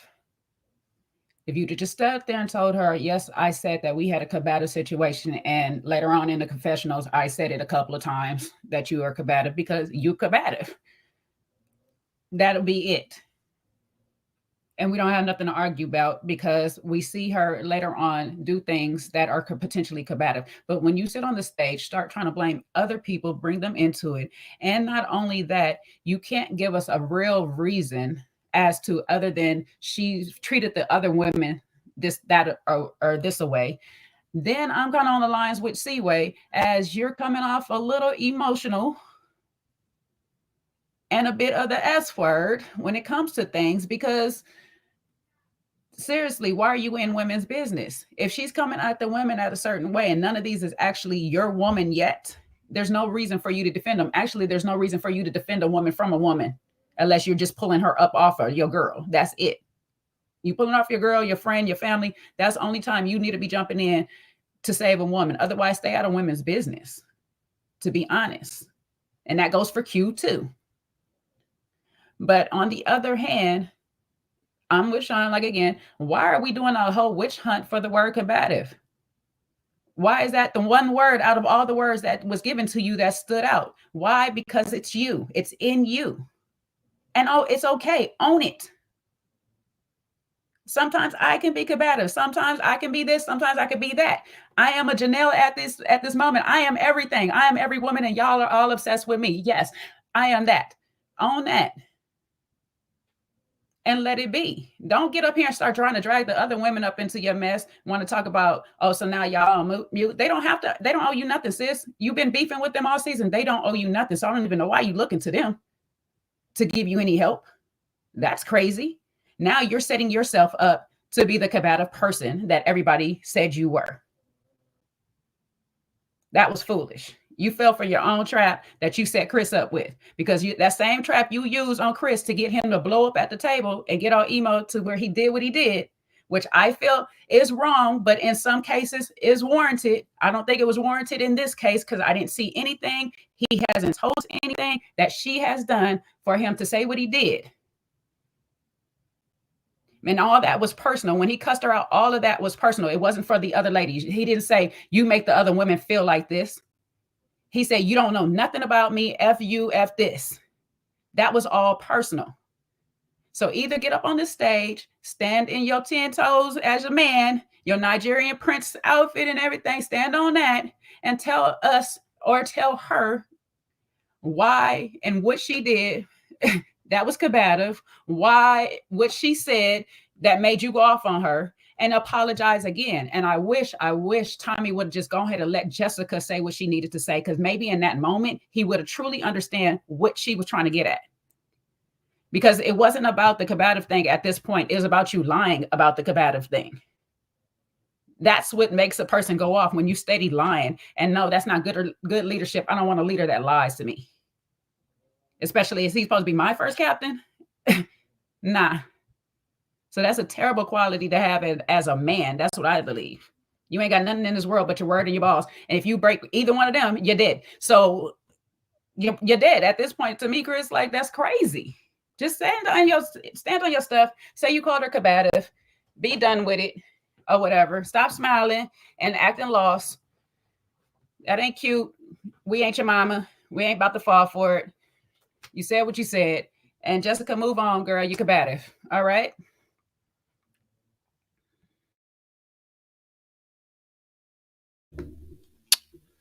Great points. Who's next? Who has everyone spoken on this already? I don't think everyone's spoken on this yet. Sean, you spoken on this already? Oh, you were first to go. Okay. JR, you spoken? Fantastic. I mean, personally, listen, look, Chris and Jessica, I think, the segment was unfortunately a waste because we didn't get to go deep. We didn't get to go, get to the heart of the issue. I would have loved to be able to address what happened between Chris and Jessica and why the situation at the table, why it got so heated, and to the point where he cussed her out and cussed her entire life. And honestly, he was emotional by the end. Can't even lie to you. That brother looked broken. I can't even play with you, man. That brother looks seriously hurt. That's why I was looking at it. Like, he was seriously hurt by the end of that conversation with Jessica. So that's also interesting as well. And I said on my other video, I would have loved to see what Jessica was going to say back, but Tommy said they should stop. So we didn't get to hear the end of it. But I can see what you guys are saying. In terms of like Chris and stuff.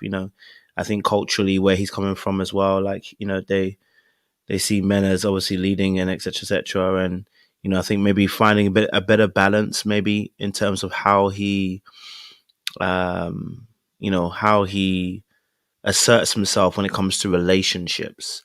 That may be part of it. You got to learn how to keep your cool when you're triggered or when someone's trying to trigger you in a particular space. And I think that's one thing he's going to have to learn. And number two, I do need him to stop deflecting. I think there's a little bit too much of that. For instance, when the whole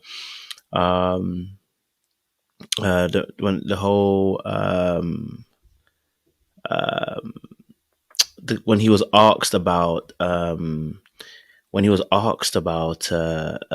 combative situation, I just wish he would have just owned it from the beginning rather than trying to deflect and say, I get it. Listen, maybe the guy did call her combative, but they're asking you specifically, and you're kind of trying to slightly deny it. So I just wished he didn't. I wish he would have just owned that. You know what I mean? I think that's something that he's gonna have to learn how to do, because you can't say something. And of course, he didn't say necessarily combative until the very end. What happened was when he said combative is actually the confessional. So he didn't actually say it in the lounge. He said that combative situation, but you know what they meant. So you fighting on a technical, it's really kind of you not owning your stuff. Do you know what I mean? Like for me, that's where the issue is. It's like you're fighting on a technical, trying to say, well, I didn't technically say it, but it's like, don't worry about whether you technically said it or not. We're talking about you saying about the combative situation. You believe you believe her to be combative because you don't believe you're combative. So you're saying combative situation. So who was combative in the situation? Right. So you don't, if you don't believe you're combative, then you believe her to be combative. And that's okay. Just own it, take it on board and move forward with it. We know Jessica is, we can agree to disagree, but whether she's a combative or not. But it would have been just nice to have just to sat on them seats, owned his ish, gave his apology, and went forward. Now there's still a mark on you because you kind of deflected and you kind of didn't want to own your ish there. Do you know what I'm saying to you? So, I don't like calling men sassy. It's not my portion, but go for it, Sean. Yeah, I was going to say, just like adding on to that, the issue was he did the word salad, right? Well, I said we had a combative situation. Okay, buddy. Like that, I think, first of all, it's like saying I said you were the B word. You're acting like the B word. Or when somebody says you're acting stupid, you're referring to the person as stupid, or you're referring to the person, a woman as the B word. Like, let's not play the tap dance, the moonwalk of, well, I didn't say specifically. It's like, own what you say. And that to me, like, I guess I just have a big issue with that. Like, and we know I'm an outspoken person, but trust me, if I say something if I have the boldness to say it, and that's one thing I had to learn. If you have the boldness to say it, you have to have the boldness to back it up. And maybe if you don't have the boldness, or you don't want to be confronted by that person, then perhaps that's the filter you should use for if you should not say it. So if you don't feel comfortably saying it to the person's face, then don't say it behind their back, because then you're going to get called out on it. And the problem to me was, it seemed like he got a little bit of gas in his tank when Kat was going back and forth with Janelle. Then he was like, well, you are combative. Oh, so now the truth comes out, because that's really how you feel. So just stand on your feelings. Don't be so mealy-mouthed on what your opinion is. And then I just think it just takes the steam out of anybody. We don't need to debate it. Like, I can just say what I think. And it just makes your life a whole lot easier. Either stand on what you're going to say, and if you're not comfortable in that space, then how about you just don't say it?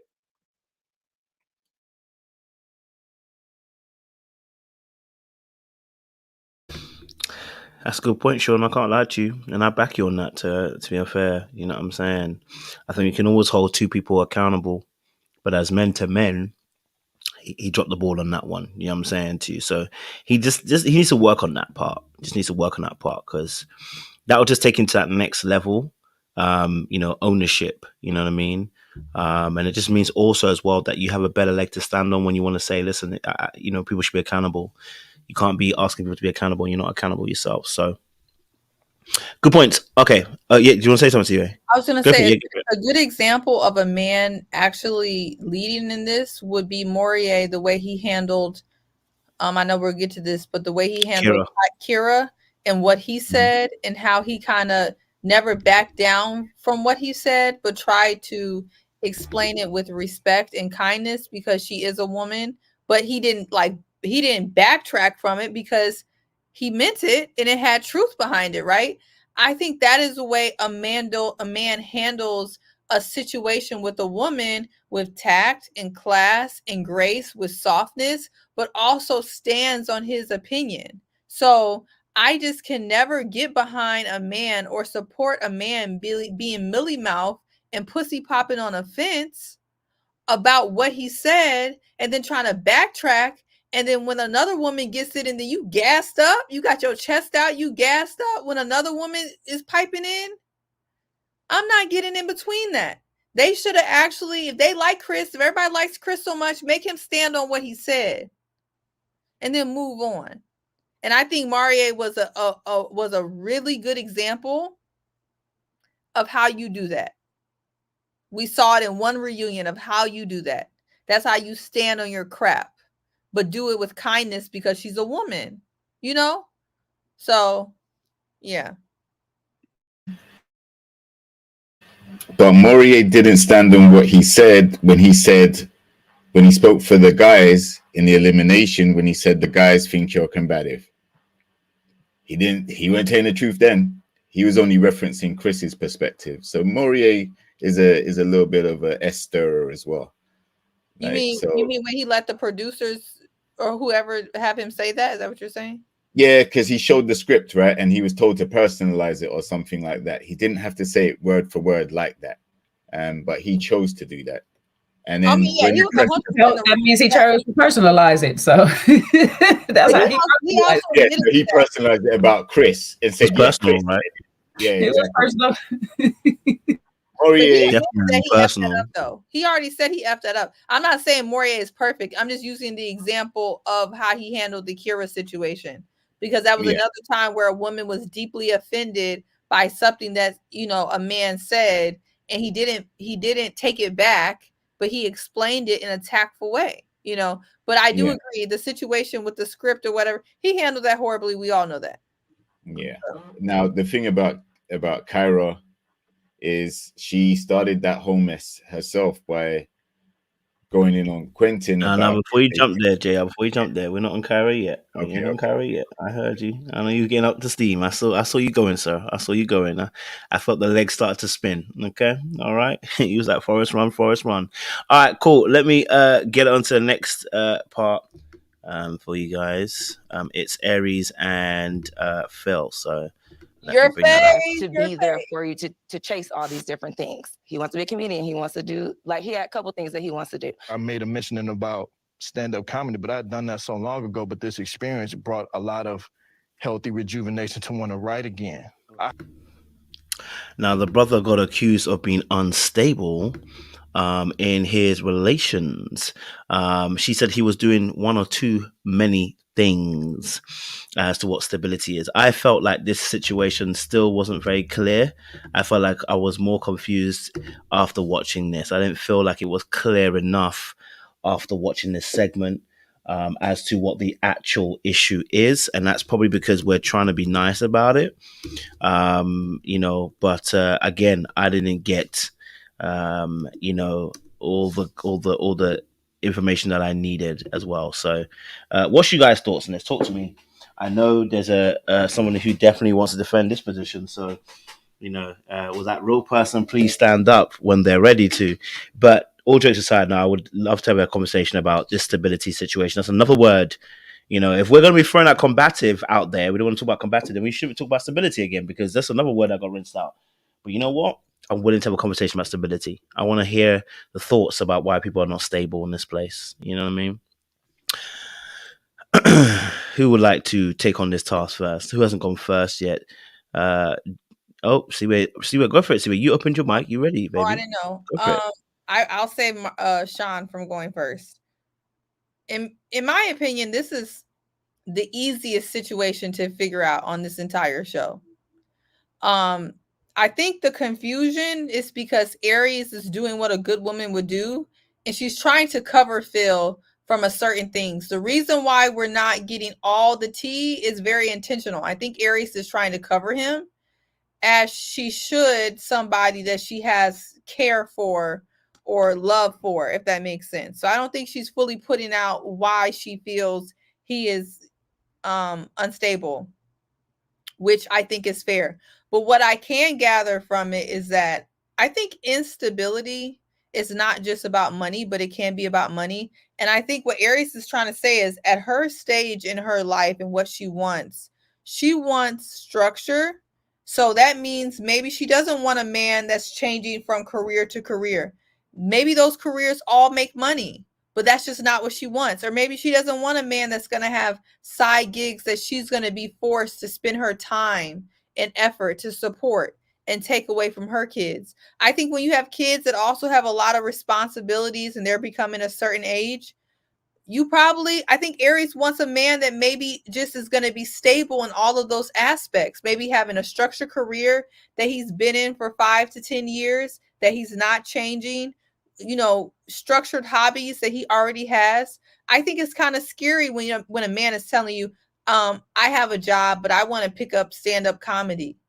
You could be telling me that we have to move to LA or something, or move to Atlanta or something, or doing all these different things that I can't do if I have 2 kids who are in school. So I just think it's fair for her to want somebody that is not going to stretch her time, stretch her capacity, stretch her mind in ways that she doesn't want to be stretched. But I can tell that she has love for Phil. I think she has respect for him.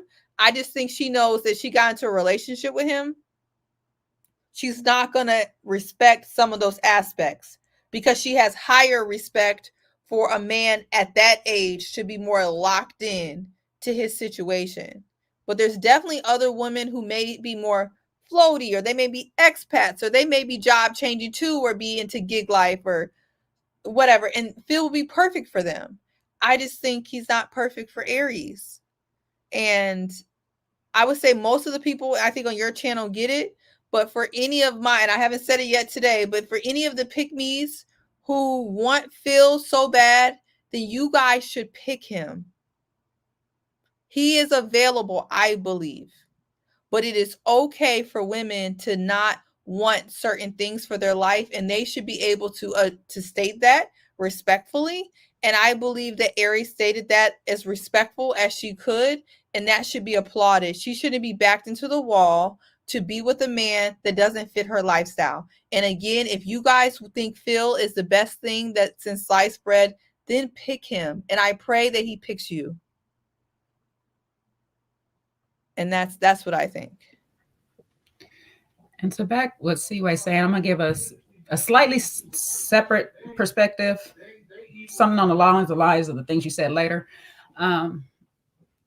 If Aries is anything kind of like how I am, I hear what a person is saying. I analyze what they're doing. I like overall assess the person to see how we fit in each other's lives. Where we both going? Are we both traveling down along the same path and goals and dreams?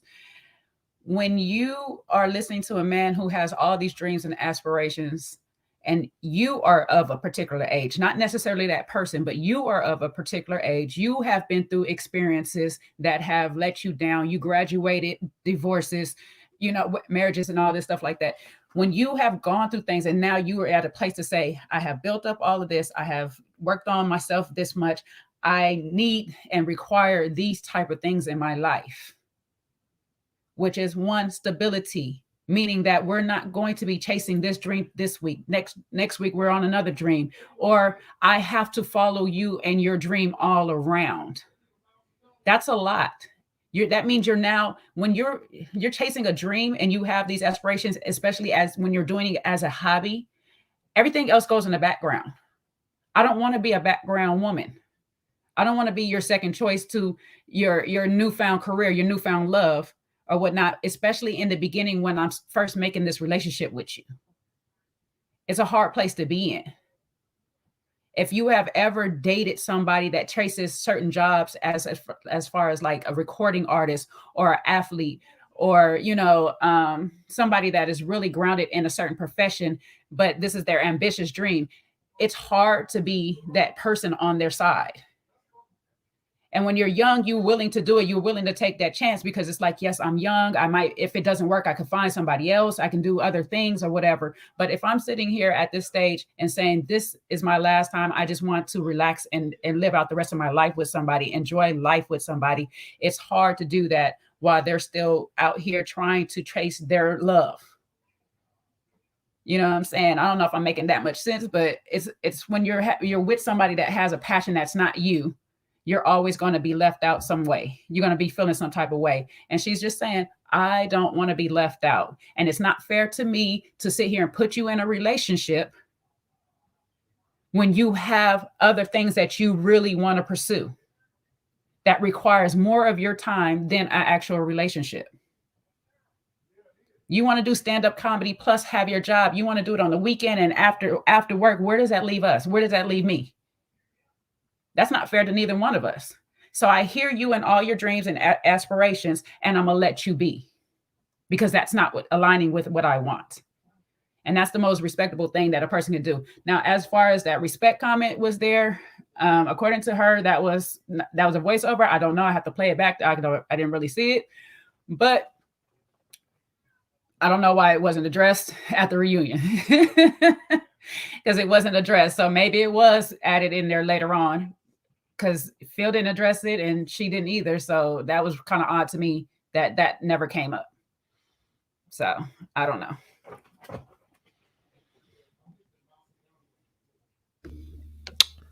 Who next? Thank you, Jay.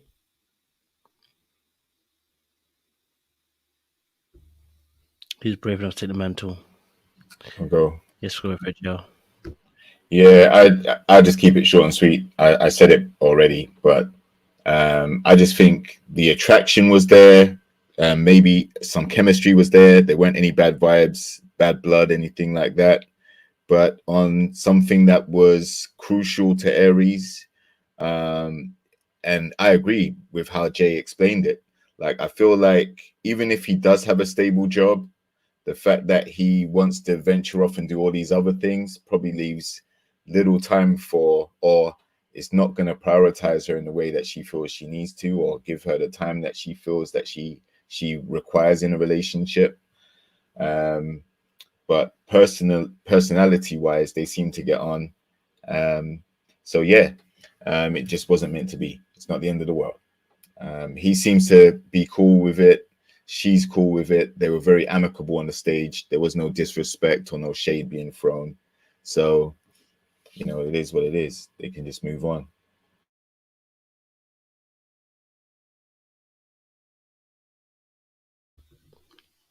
Who's next? Thank you very much, y'all. Appreciate you. I can go. Go for it, Lorraine. Thank you. I think that stability comes in two forms, obviously emotional and then financial stability. Clearly with Aries, she's very not just stuck, she's speaking about financial stability, which is very important to us women, and we should not lie about that.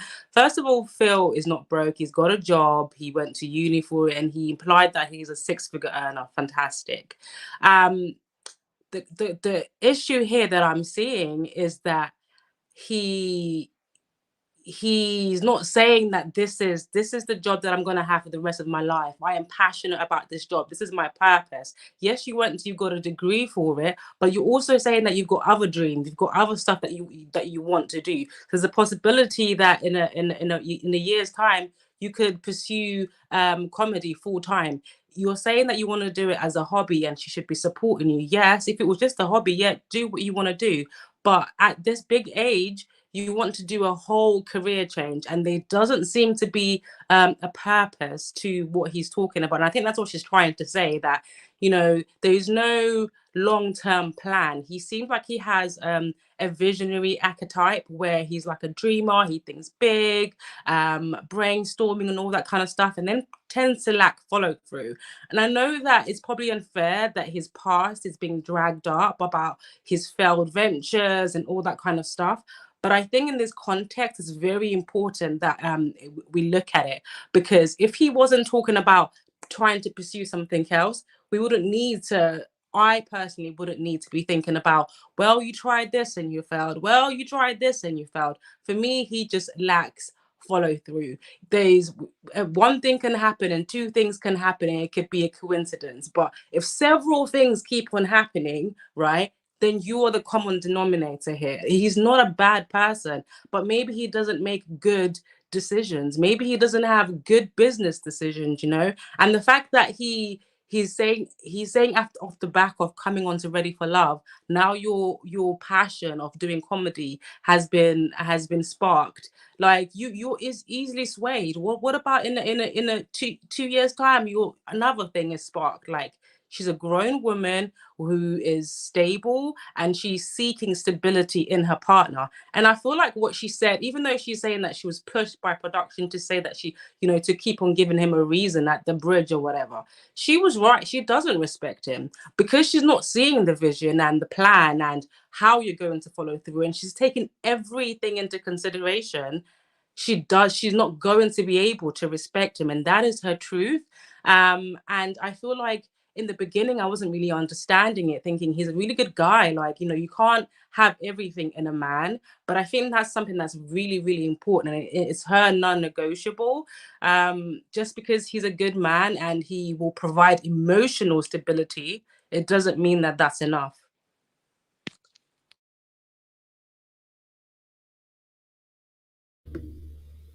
I hear you guys 100%. Any other thoughts, guys, on Chris, on Phil and Aries? I can remain silent. Mm-hmm. I was gonna let you pass over you. I was gonna let it pass over you, like pass over. Oh, praise God, praise God. I think everybody said it so eloquently. There's nothing that I could add. Well said. Why? What happened? I think that's it. All you can say? Yeah, no, I think, listen, look, when two people don't work out, they don't work out. I think, you know, that was said several times. And I think for some, maybe still a little unclear about what stability means. But hey, look, I don't think we do anybody a service by totally airing somebody completely out about your total feelings about them. You try to be delicate as possible. And I think, in my opinion, Aries did the best she could by delicately letting him know she's not the woman for him. And when it comes to the respect part, the gist that I got from it and my little insight is that he deserves a woman that respects him and respects his leadership. That was my take, and that's my understanding of it. Obviously, TV is going to give you what it's going to give you, but that was my takeaway. Right? You know, you deserve somebody that looks at you with respect, that reverences you, right? Not that she disrespects him, but you know, and that's what men want. That's what I want. And if a woman feels like she can't respect me, respect my leadership, respect what I stand for, then I would prefer her let me know. It hurts. I'm not gonna hold you. It's a little bit of a sting because you're like, what's wrong with me? And I think that's what we see with Phil. It's like he's now defending himself, like, hey, I have a job, I have a decent apartment. Yeah, but it's not for her. And I think sometimes it's just hard for us sometimes to hear that as men, because it's a rejection. It means you're just not good enough. And it happens. And the shoe happens on the other end with men and women, right? I could see a woman that's interested in me, but I'm just not interested. And it happens. And sometimes you got to let the person down, and their feelings gonna be hurt. Now, if I want to ask a question, maybe it's a bit of carnage. Who knows? If a man told a woman that he won't respect her, would it have been received the same way? Hopefully that lady have enough respect to just move or carry on. It probably wouldn't have been so much attitude. Hopefully it would have been just okay, deuces. I would hope. But it depends on how he say it, what tone he use it in and stuff like that. If he use it in the same tone, if it was coming to me and he say he don't respect me, I'll say okay and keep it pushing. Like we don't have to talk to each other no more. There's so much world. It's so much earth. I don't ever have to see. I know you handled it. I know you handled it fine, Jay.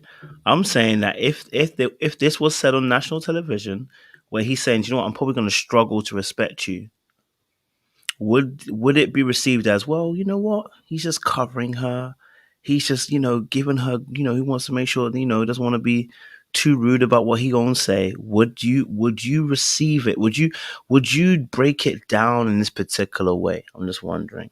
But again, I'm being facetious because I'm trying to just, be a little bit naughty with the conversation, I think it'll be the same way for me. The way Sean said it, it's just that person doesn't see it for you. That's just me. That's how I look at it. Like it just, y'all not for each other, and that person's giving me that easy out. I don't know how anybody else would take it, but for me, that's how I take it. Take you out. I mean, I think it just like it kind of stung when I heard it, or the voiceover or whatever it was. I don't know what it was. It stung when I heard it for him. And I think it would sting if I heard it towards me. I mean, to be honest, I think even Sean said it would sting a little bit. I don't think anyone's saying that it wouldn't sting. I think it would, regardless of who says it to who. Yeah, it would hurt. But also, I think at the end of the day, let's say a man say he doesn't respect that. Let's say I'm a blogger and he, look, I wouldn't be able to respect my woman in a whole bunch of people's business, blogging, whatever. I mean, maybe this person's a private person and they don't want somebody there with a whole bunch of people. I'm just giving that an example. You know what I mean? Like, that's just something that you're going to have to respect. He's not saying he don't respect me as a human being, but he's saying he doesn't respect my career choice. That's not something that he would revere. It's something that he would, I would just have to eat that. But yeah, of course, it would be hard to hear it, because I just think that's like one of the words that make you go, ugh. But you have to respect it at the end of the day, so yeah. Okay. Just wanted to. I mean, it was hard for Phil to hear stability. He even said it on the thing. He hate that word. So some of us just have a hard time hearing certain words. Okay, combative, respect, stability. In 2023, please don't say those words.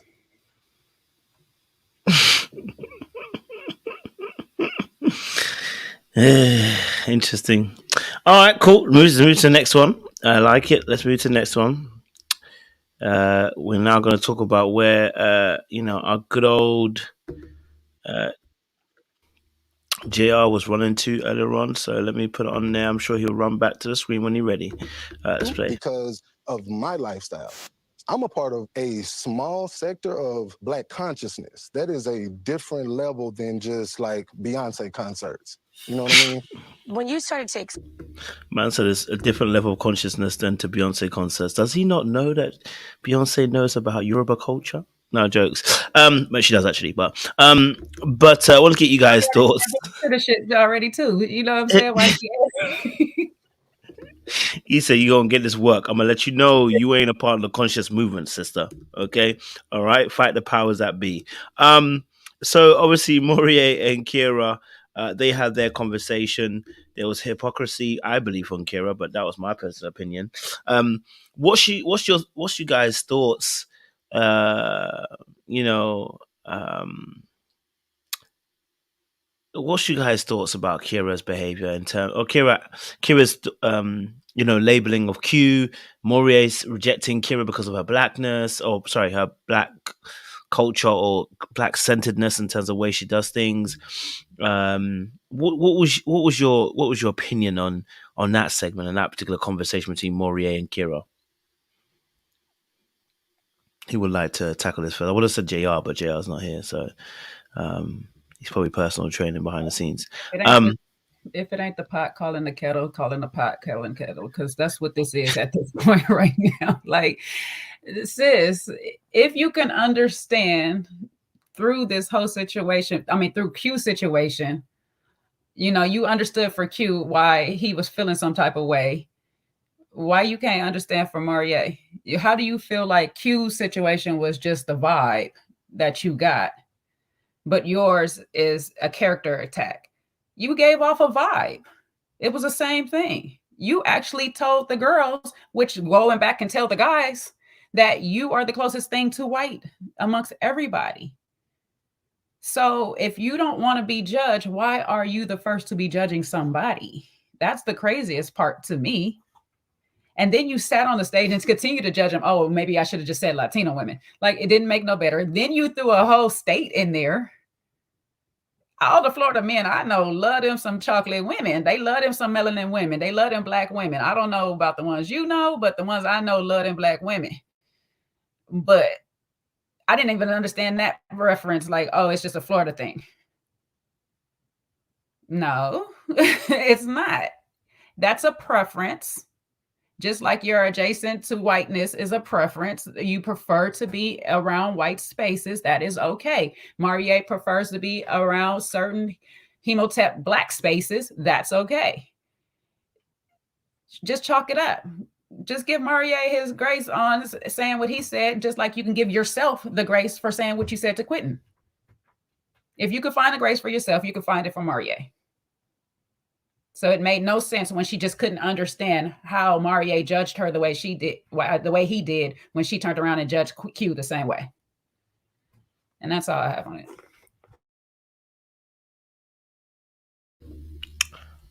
That's right. Here, good strong beginning. Who would like to go next? Yes, Sean, you moved your hand. Love that. Go for it. Yeah, like, listen, I think the mistake that Kira made was some people don't have the self-awareness of realizing you're on TV, right? Because you can say some things around the kitchen table, and I'm not going to pretend and like I haven't heard that. And then in certain parts of Florida, there's a lot of interracial relationships. Miami definitely, because I think Swayze got called out for it in one of the seasons of Ready to Love. It's a known thing. But I mean, I just think you just need to be careful and before you make a statement, and especially if you're wrong. So I think just similar to what Chris did, when you make a wrong statement or when you say something incorrect or you hurt somebody's feelings, the best way to get ahead of it is just apologize. Don't try to explain it away. Don't try to say, oh, I should have said Florida. Oh, I should have said Latinas. No, you were wrong. Right? And you might have saw a vibe or you thought something, but you should have kept it in your head because now you have to answer to it on TV and now it just looks even worse. Just say, I'm sorry. I was wrong for misjudging you because I know personally I didn't like being misjudged when Morioriora did it to me. Right? So I think like that's all you need to do is own it and just apologize and move on, because the explaining, the tripping over your tongue, it just makes you look worse. It makes you look like you have no accountability. And unfortunately, that's what Kira suffered from. And then it was even weirder. She was kissing Red on the head. It was like, she's just maybe a little attention seeking. I think she's a little attention seeking. And that to me is also its problem. And maybe she wasn't really accepted as a kid growing up, because she made that, not only did she call him out, but she said, well, I'm the closest thing to being white, so he should like me. So that's the problem, ma'am. That's where it is. It's because you think you are something and you are looking for acceptance. And because you didn't feel like he wanted you, you went on the attack to try to call him out, and then you wound up being wrong. So again, I think it comes back to people's own perceptions of themselves and then projecting outwards, and then, you know, just being able to own it when you get called out. We all grown. You make a mistake, you're wrong, you misspeak, just apologize.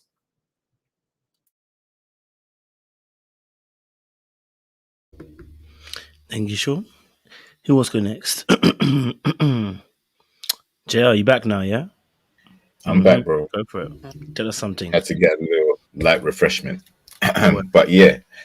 So yeah, I agree with Sean and elements of Jay as well. Like, fact of the matter is, the person who brought up this particular issue was Kara, and she wanted to attack Quentin about his preferences.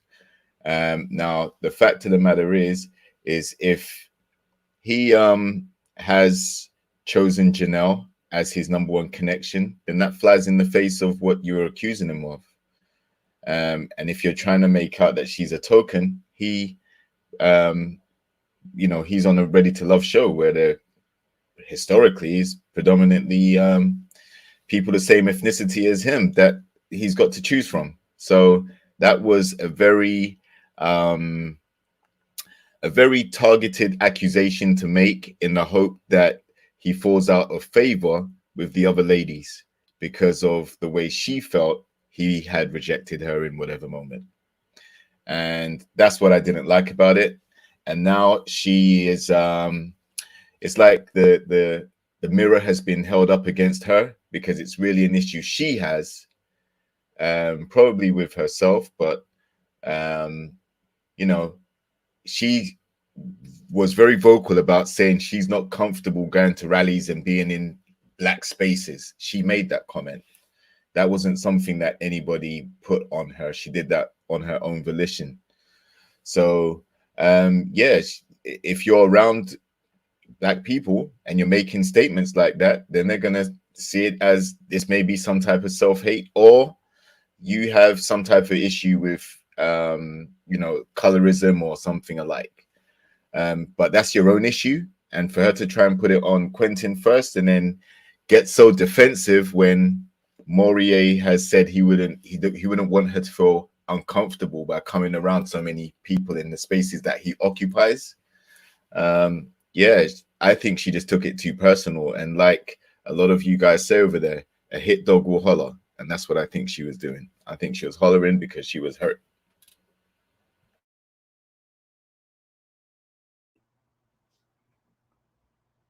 Yeah, I'll wrap it up. Barnes. I'll wrap it up real quick. I was kind of disappointed in Kira's gaslighting, manipulation, and acute obtuseness when speaking to Morier. I was really disappointed because at the end of the day, she called out Q for dating white women. She happened to be loud and wrong. I'm not going to say she didn't, you know, it's the worst thing in the world that she called him out. But when you call somebody out like that, you should have your facts in order, and she didn't, right? So she was loud and wrong. And the only thing at that point that she really should have done is walk it back and remember that she in fact called somebody out. Then she proceeds to make all these comments. And mind you, I've seen her interview with Crystal XO. I've seen her explain this. There's no explanation for none of this. She, you know, she says all these things, you know, she's the closest thing to being white, all these comments, this and that.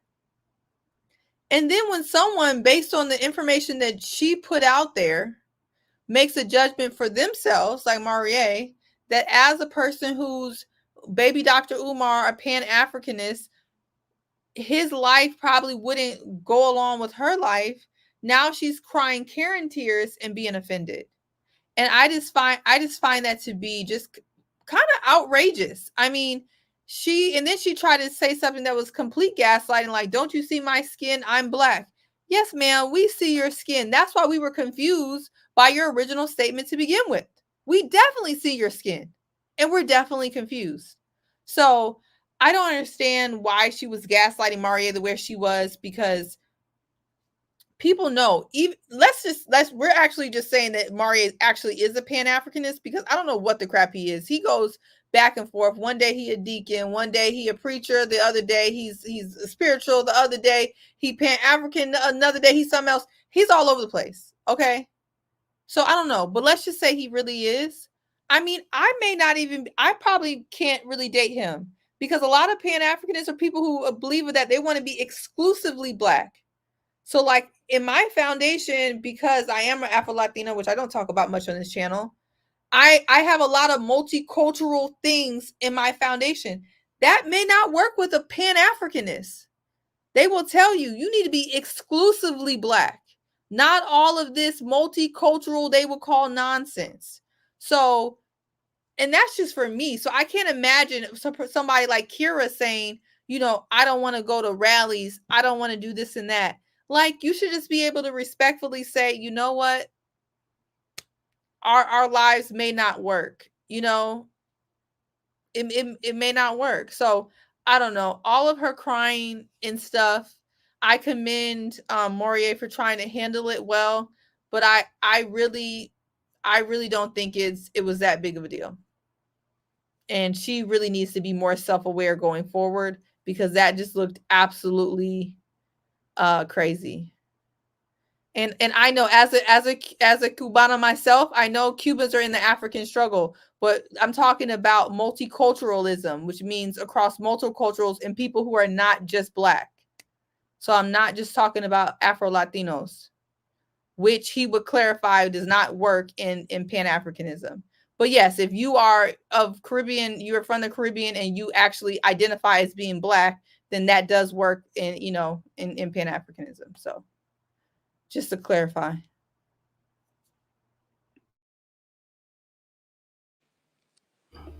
Thank you, Siwe. Good clarification. Lorraine, go for it. I actually have a bit of empathy and understanding towards Kira. She's a bit of an awkward black girl like myself, in that she grew up in like surrounded by a lot of white people, I guess. So she probably has a lot of maybe lack of identity, because she didn't really belong with her white counterparts, and then didn't belong when it came to being around black people. So when she came into the show and she's saying, I'm the closest person to being a white girl here, I think she's trying to go ahead of the curve before anybody else points out the fact that she's potentially a bit different to everybody else as a defense mechanism, so she's not hurt by them doing that.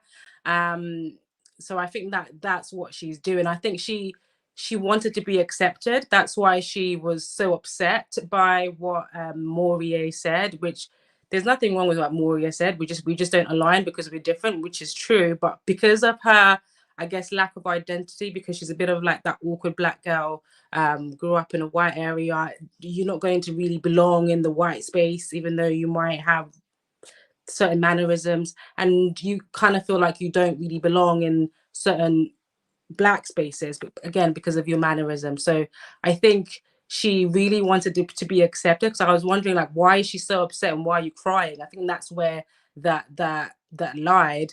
However, the fact that she's kind of using the same judgment that she's used to getting from other people from both camps on what's this net face Q, that's what happens if you're used to being judged a lot. You tend to judge a lot, you know, because you feel like everybody else is judging me. And that's what she said. She said everybody else here is judgmental, but when I do it, but that's not a good argument. Like, she just needs to become more self-aware, and I think just accept her awkwardness. It's okay to be awkward. It's okay to be different, you know. You don't have to feel like you have to perform, I guess, because I feel like she was quite performative, you know, trying to show that she was a bit different, or or even when she was saying, bruh, do you not see my, like now you're trying to show your blackness.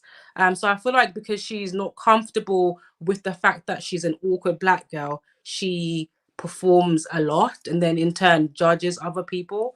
So I'm really hoping that seeing actually that her edit will help her become more self-aware and actually accept herself for who she actually is. Lorraine, I'm love you, but I'm gonna have to call Cap on just one thing that you said. This is the one Cap thing.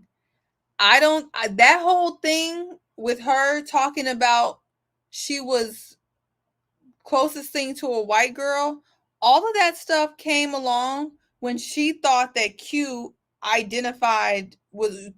liked white women.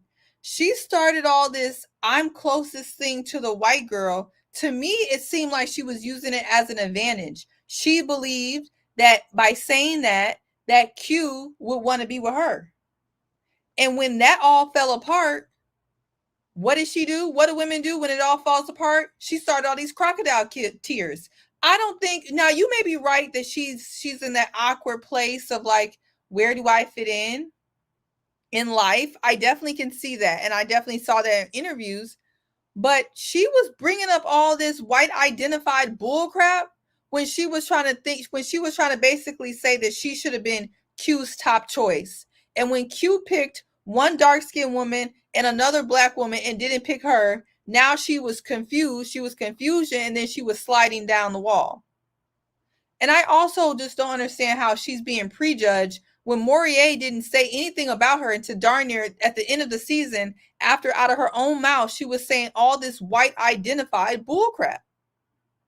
I just don't see it. I just don't see it for Kira. I think she's a sweet girl in general.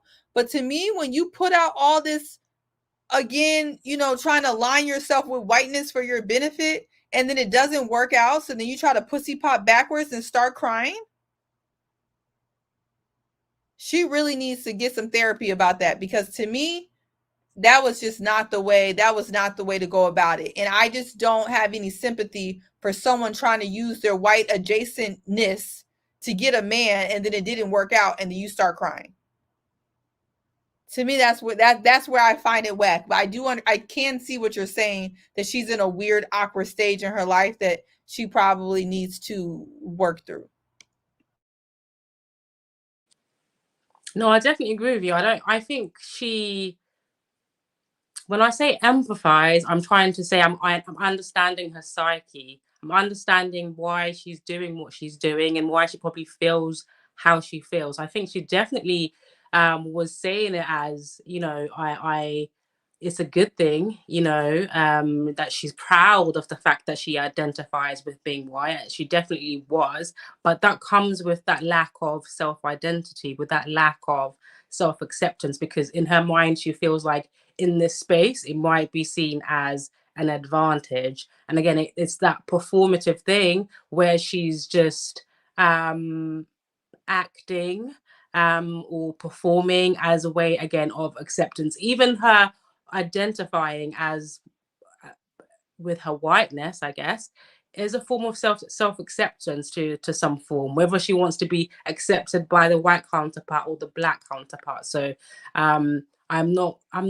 condoning her actually identifying. I'm just saying I understand her psyche. It's because she wants to be accepted, because she doesn't know who she is, and definitely therapy will definitely help her.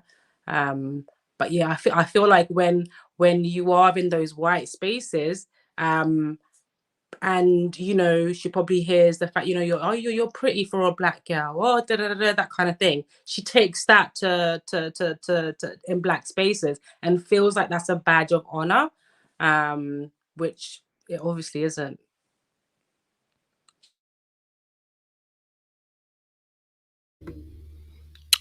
I hear that. Anyone else want to chime in before I move on?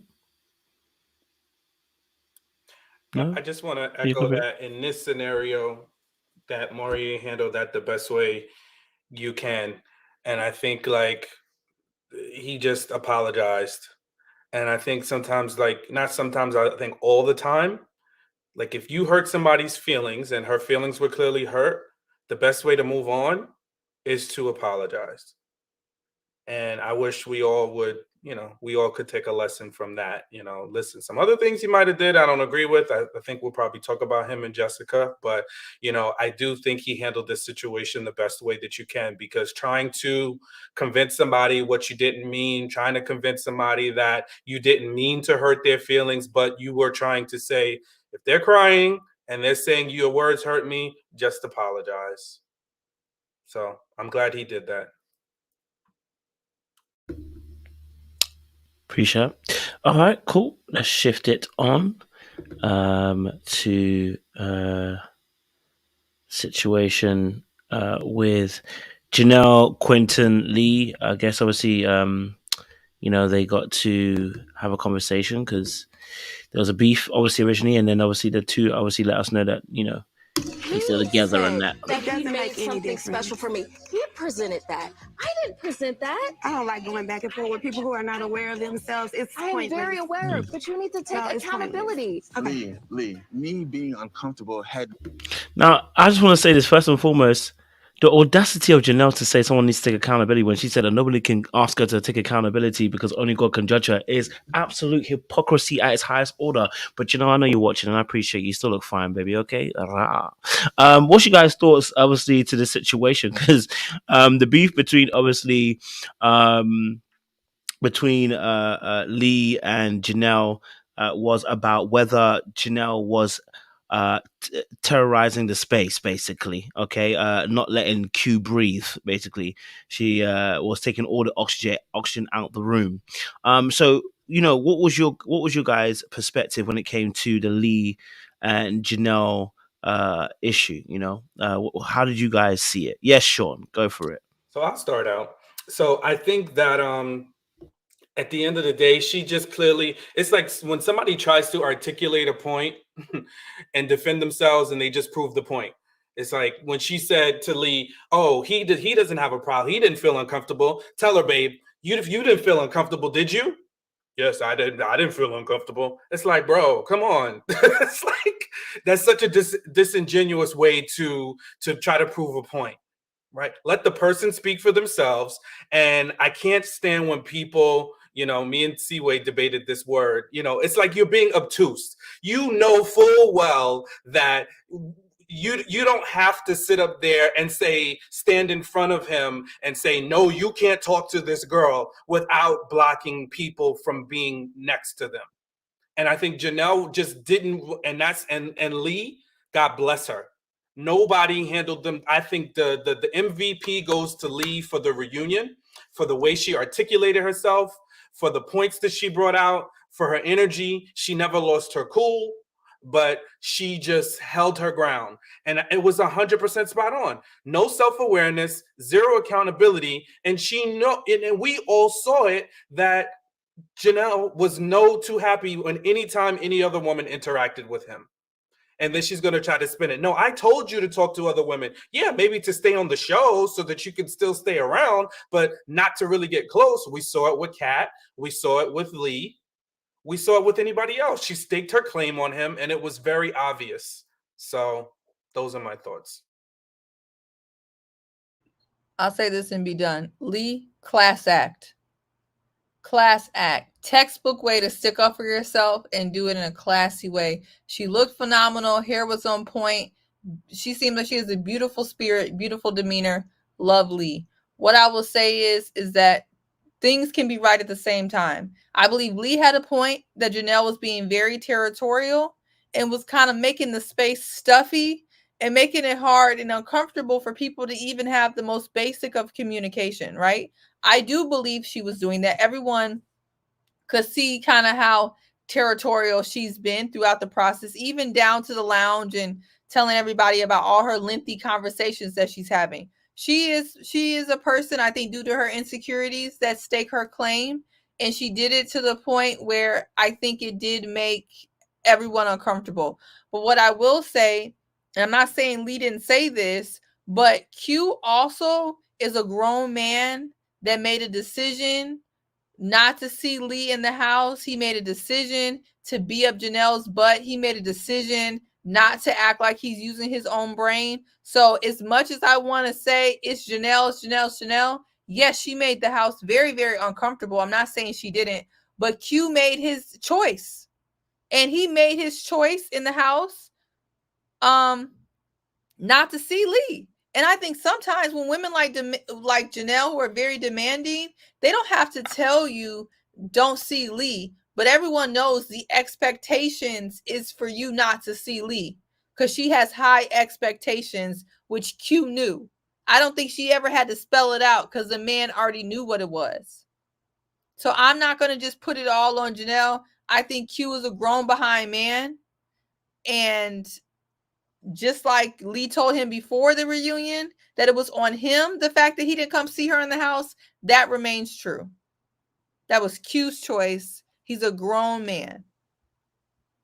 But Janelle is a bold-faced liar, acting like, as Sean says, being obtuse, acting like she don't know what Lee talking about. Every time Lee tries to talk to the man, here go Janelle in her dress skirt. That is also true. You know what I mean? Things can be right at the same time. Yes, I'll say he definitely fumbled the bag. So, you know, he fumbled that bag. We said it a couple of weeks ago, right, Kojo? When she said she gave him directions to her room, ain't no way, baby.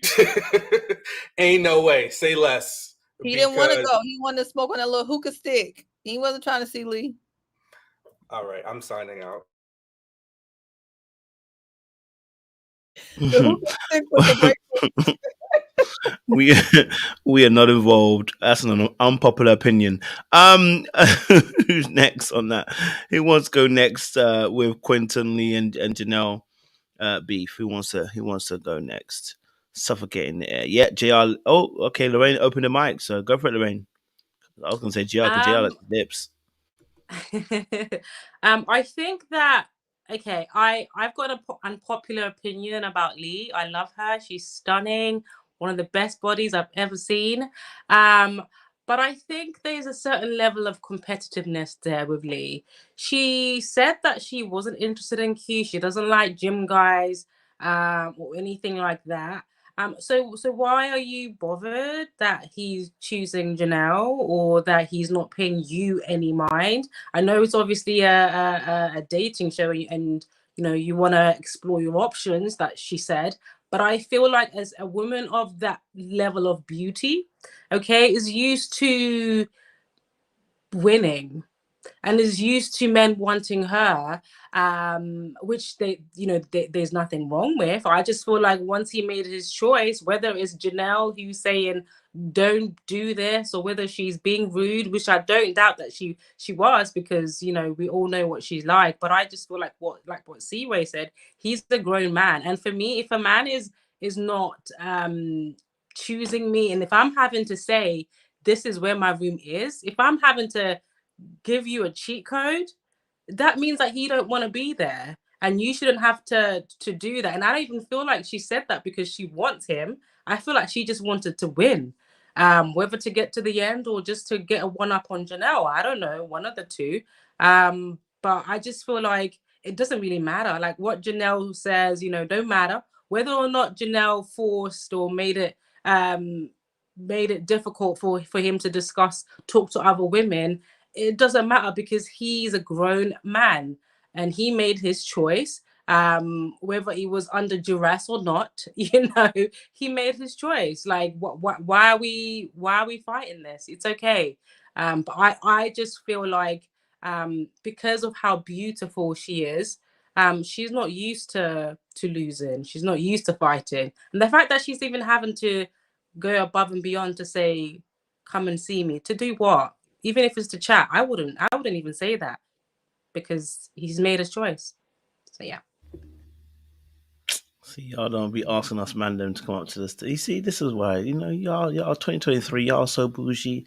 You're not gonna ask us to come upstairs like Lee was saying. I would have gone. Okay, all right. That's it. Don't let Q ruin it for us, please, ladies. Mm-hmm. You know, just use it with the right person, but please don't let that invitation just go out the window. Don't throw the baby out with the bathwater. You can invite, you can give subtle clues. Hints, yes. That's okay. Please. I have a question. Does this prove my point that y'all don't like nice? Nope. She was beautiful, sweet, submissive, great body, giving hints to come to the room, and she had to self-eliminate. Janelle giving don't matter, giving loud, giving aggressive. I can't wait to drop a video about this. It does. I'm just wondering what does that Oh mean? no. I just want to say, like, I think this. I will actually drop a video about this, but I think it's really interesting, this particular point, right?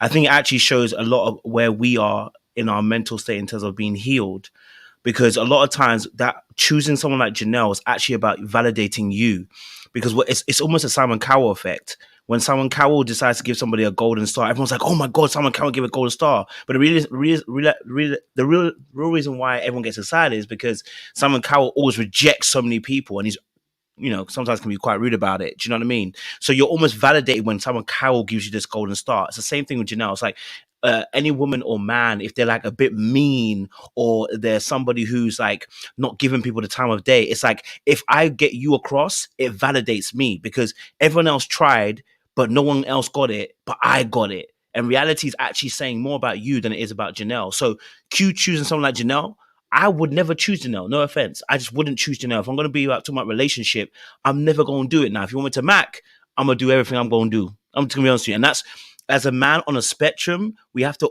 for us as men, we have to be very honest to women about this, that we have a spectrum. We have, I want a Mac. There's maybe I considered a little bit the relationship in between that gray area, and there's I want to be in a relationship. And oftentimes people fall into one of the two brackets really easy, and people confuse sexual attention with actually the attention of what I can say all the right things to you right now. I'm like, oh yeah, I'm feeling you, I'm liking you, and I feel you, I like you, I like being around you, your energy is good, can really be about I just want to Mac. You know what I mean? And you got that good energy that I would like to Mac with. Or even spend time with you, but I never want to be in a relationship with you. So I think with Janelle's situation, Q choosing her, I think it shows more about Q and his lack of worth and self-esteem than it actually does about men choosing bitchy women. Like, there are men that will choose that. I don't get it twisted. But a lot of times when men choose those kind of things, you have to look at them and go, yeah, you got some issues yourself. You're not healed. That's why you like that kind of stuff. I'd rather choose someone like Lee with that kind of energy. You know what I'm saying? Every day, because I want somebody that's kind. I want someone that's compassionate, that's considerate. I don't want to be fighting you and your bitchiness. I want to be fighting you and you putting out posts on Instagram telling everybody else how rubbish they are and how bad they are. I don't want that. And men who want that kind of stuff, look at them and look at their behavior. Look at Q. He's now apologizing about the TikToks he did for Lee, like I didn't know what I was doing. Negro, please. You know exactly what you were doing when you were laughing at Lee and trying to bust joke about the TikTok. So, let's man don't be trying to pretend as if they don't know what they're doing. But I'll be honest with you, we don't really want Janelle's. I'm gonna be honest with you, straight up. But there are men who do, but I don't. You have a point that maybe Janelle, picking somebody like Janelle, says something about the man. I think we kind of all figured out there's definitely something up with Q, right? That's not a surprise. But what I did notice about this season is that and I'm not saying the men on this season were a prize. I'm not saying that at all. But all the men on this season wanted a woman, they gave them a little pushback. Whether we saw it with Janelle, that was a whole lot of pushback. Whether it was Marie picking Jessica, pushback. Even Phil picking Aries, she wasn't a walk in the park for him either. Every woman that got picked wasn't the easiest person in some ways to kind of work with. Everyone had some type of pushback, and the women that I found that were so agreeable and saying whatever the men wanted to hear, or just being very easygoing person like Lee, were left not picked. And I always find that interesting, because in my life I've noticed that the women that I see married, and I'm talking about to good men, not just toxic men, are women that give men some type of pushback. I'm not saying toxic, I'm not saying Janelle, but the women that are so easygoing and have some of the pick me characteristics, or the women that just try to say, hey, come to my room, I'm gonna be here, they get done so dirty. So that's just that's all why I say y'all don't like nice. I'm being facetious when I say it. Like, of course y'all want someone who's going to be kind to you, but I just find it interesting that even with this season, not a single super easygoing person in all ways was picked. Well, So you know, I think there is some truth to it, in the same way with when it comes to men. You know, the good guys get chosen last, and I think there is some truth to that. People want a little bit of a challenge. I think both men and women. People like somebody with a little bit of backbone to them, somebody that is going to, you know, challenge them a bit, not just go along to get along all the time.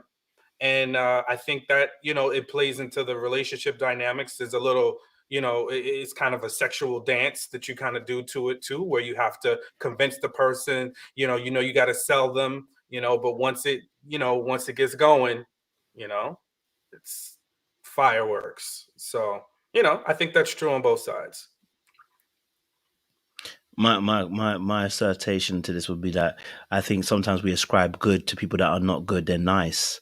So if we're going to talk about Lee, I would say if the only issue I'd have with her is that she's nice, that's not good. And so that's the issue. A lot of times when we talk about nice, it's got this there's a manipulation aspect to it, partly, but also there's an aspect where it's like there's poor boundaries. You've got a poor picker. Earlier in the season, she said herself, she gets tunnel vision. People who have tunnel vision have a failure to be able to juggle multiple people. And I'm not saying you have to talk to every people on a mad level and in depth, but you get locked in. She got locked in with Q. That's what happened. And you got locked in with Q. And when you got a bad picker, you tend to stick with people that you don't need to stick with. And that's what makes you nice, not good. If your person has good, you understand your boundaries, you know what your needs are versus your wants. You're able to discern a person and go, actually, this person isn't going to be right for me. I filtered them out already. Q was never the right person for her. Now, of course, she bowed out, and I'm sure she will say that, you know what, they're both gonna say we knew that we weren't the right person for each other, and yet both of them are saying they were still sticking in the situation. But hey ho, right? So there's an aspect that comes into play. So it's not that Lee isn't wanted by men in terms of the fact that she's quote unquote not spicy. It's the fact that you're nice, and being nice in this world is boring. And two, that's not how you really feel. So when it gets down to the crunch, people are afraid because they know that when push comes to shove, you're going to show me your true colors. All right. And both men and women have this experience from each other when they're dealing with the opposite sex, that when someone's nice, yeah, I'm waiting for them to come up with a real dragon, because that ain't really you, because we live in a real world. And in the real world, people have some edges to them that are not perfect. So if you're giving me all that perfection, something's up. I'm waiting for that right time. So for me personally, as I would say about Lee, is just that's the only thing I would say about Lee, is that it's almost too nice. You know what I mean? So, and if she had told the right person about come up to the room, would we not be singing Vibes Cartel right now? We would be singing Vibes Cartel right now, saying, "Come into my room, baby, come." We would not be there. But it's the wrong person. It's the wrong picker.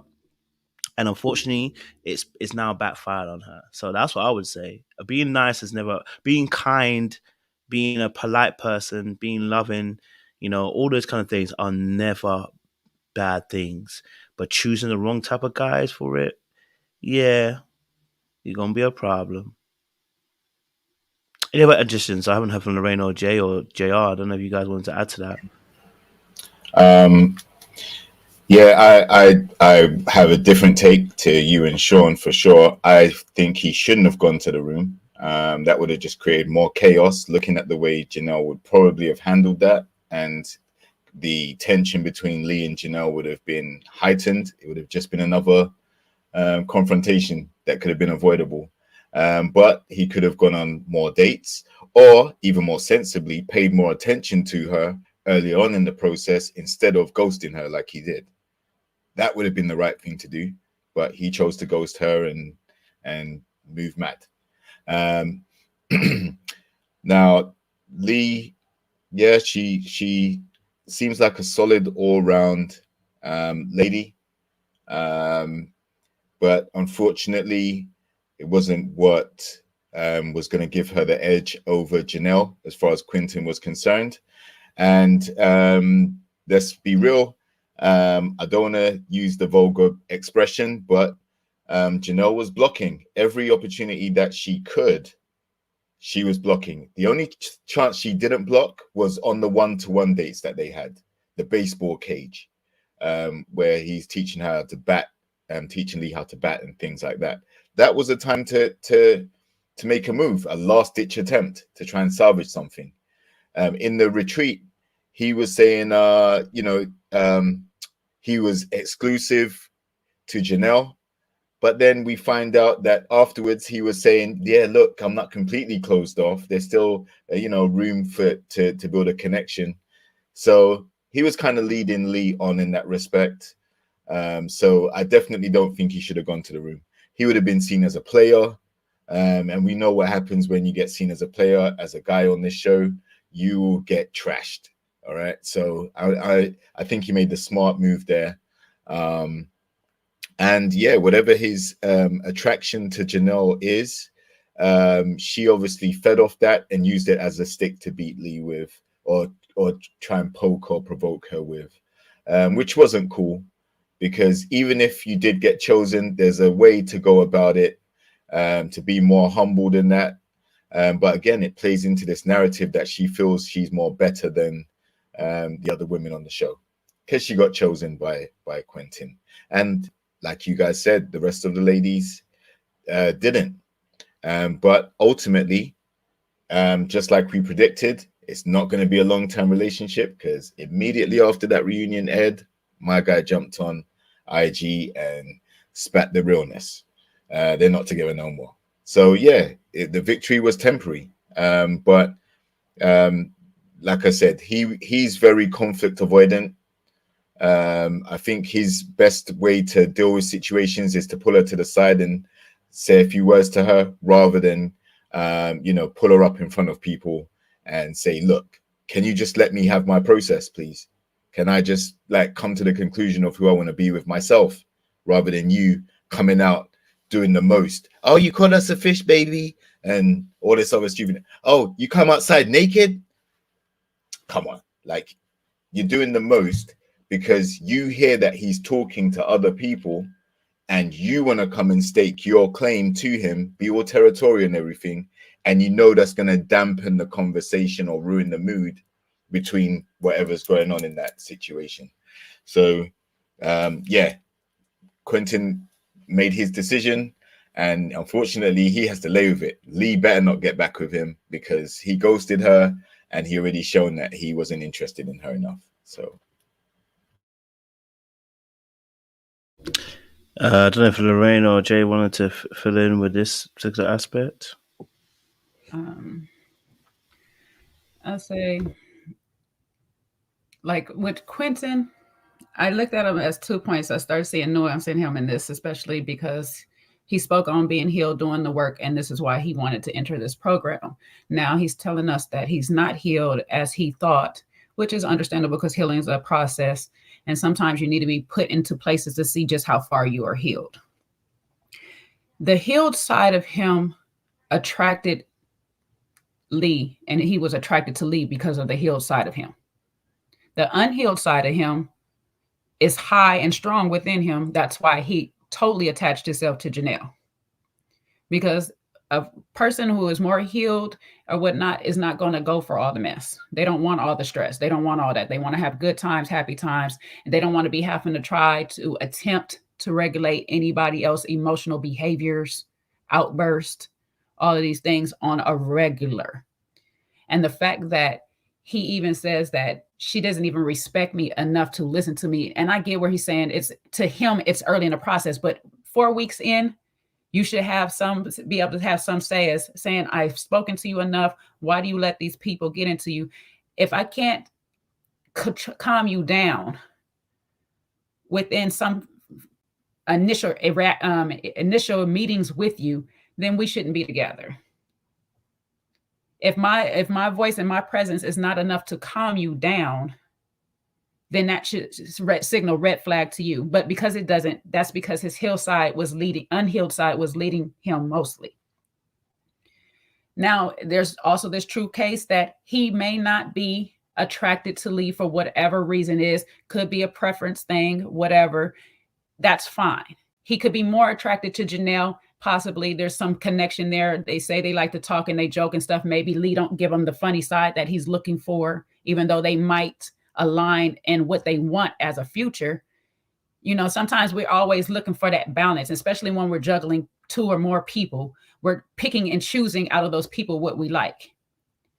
But for him to commit himself so early and not really deep dive into Lee some more, just completely shut himself off, I'm sorry, it's giving Mitch to me.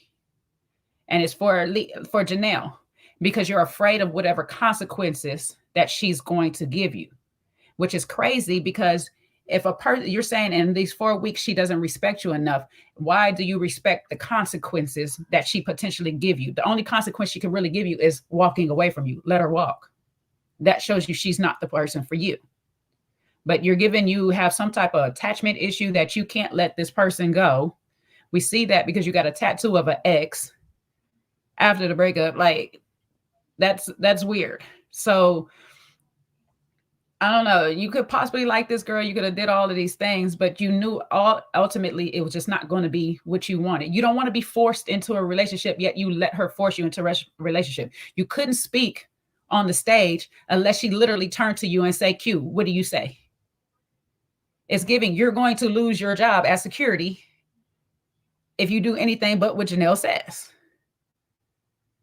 So he's on a W-4. He don't want to lose his job until he quit. And so that's where we at, because Janelle ran you. And as far as Janelle case, she could sit here and try to say, oh no, I didn't block him from anybody. But every 5 seconds, we see you screaming across fields. You're running outside to ask why he's naked when he's been running around cooking naked the whole time. So you already knew this. But as soon as he's talking to somebody, now you want to be by his side, where you should have been there from the jump already if that was the case, or not be there at all. If you really want a man to see, if you really want to know if a man is really for you, let him go do his thing. Watch him. Don't come and remind him that you're watching him every 5 seconds. Don't interrupt what he has going on every 5 seconds. Then you will know if he's really for you, but we know you didn't really want him anyway. So it didn't matter. You just want to disrupt whatever he might potentially have with somebody else. And that's the honest truth, because you were actually the one bothered by the other women. Kat didn't want him like that. Let him talk. They wasn't even having no real conversation for us to be like, oh, they might have a spark or anything like that. You didn't even check on that. You just came in, regulated. Oh, he's mine. He's not talking to nobody else. Don't matter. Sean, give it to us at any time tonight. You know what I'm saying? She came in with it. And that's what it is. You were blocking. So stop sitting here trying to tell us that you weren't blocking. This man can speak up for you all night long, but he can't speak up for himself until you say, did I stop you from talking to the ladies? Did I make you feel uncomfortable? He clearly told Lee with his cousin sitting there, you made it. I mean, not you made him uncomfortable, what he was uncomfortable. Whatever the situation, he made himself uncomfortable. You made him uncomfortable. He was uncomfortable. I wish he was standing his truth as well and actually say what it is that is on his mind and his heart. Lee, I like you for this reason, but this wasn't enough, or this scared me about you, or you just don't give me enough care, enough pushback. I like a little spice. I would have even took it if he said, I like my women with a little bit more spice. You know, you could tell Janelle, calm down, sis. I got this. Let me speak. I don't need you to speak for me all the time. And yes, you don't have to check her in front of everybody, but you was okay with checking all the other women in front of everybody. So I don't get your point. But, you know, do you, boo? We see where you're at. Hopefully you get your healing and the next woman won't run you like Janelle did.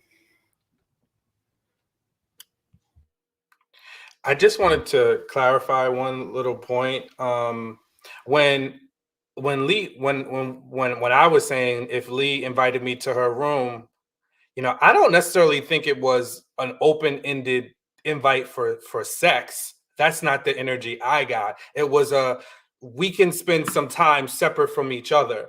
And I personally think that there's nothing wrong with that, right? You know, yes, they happen to be in a house setting, but really that's the only place for them to get some time alone. And I think, hey, listen, that invitation is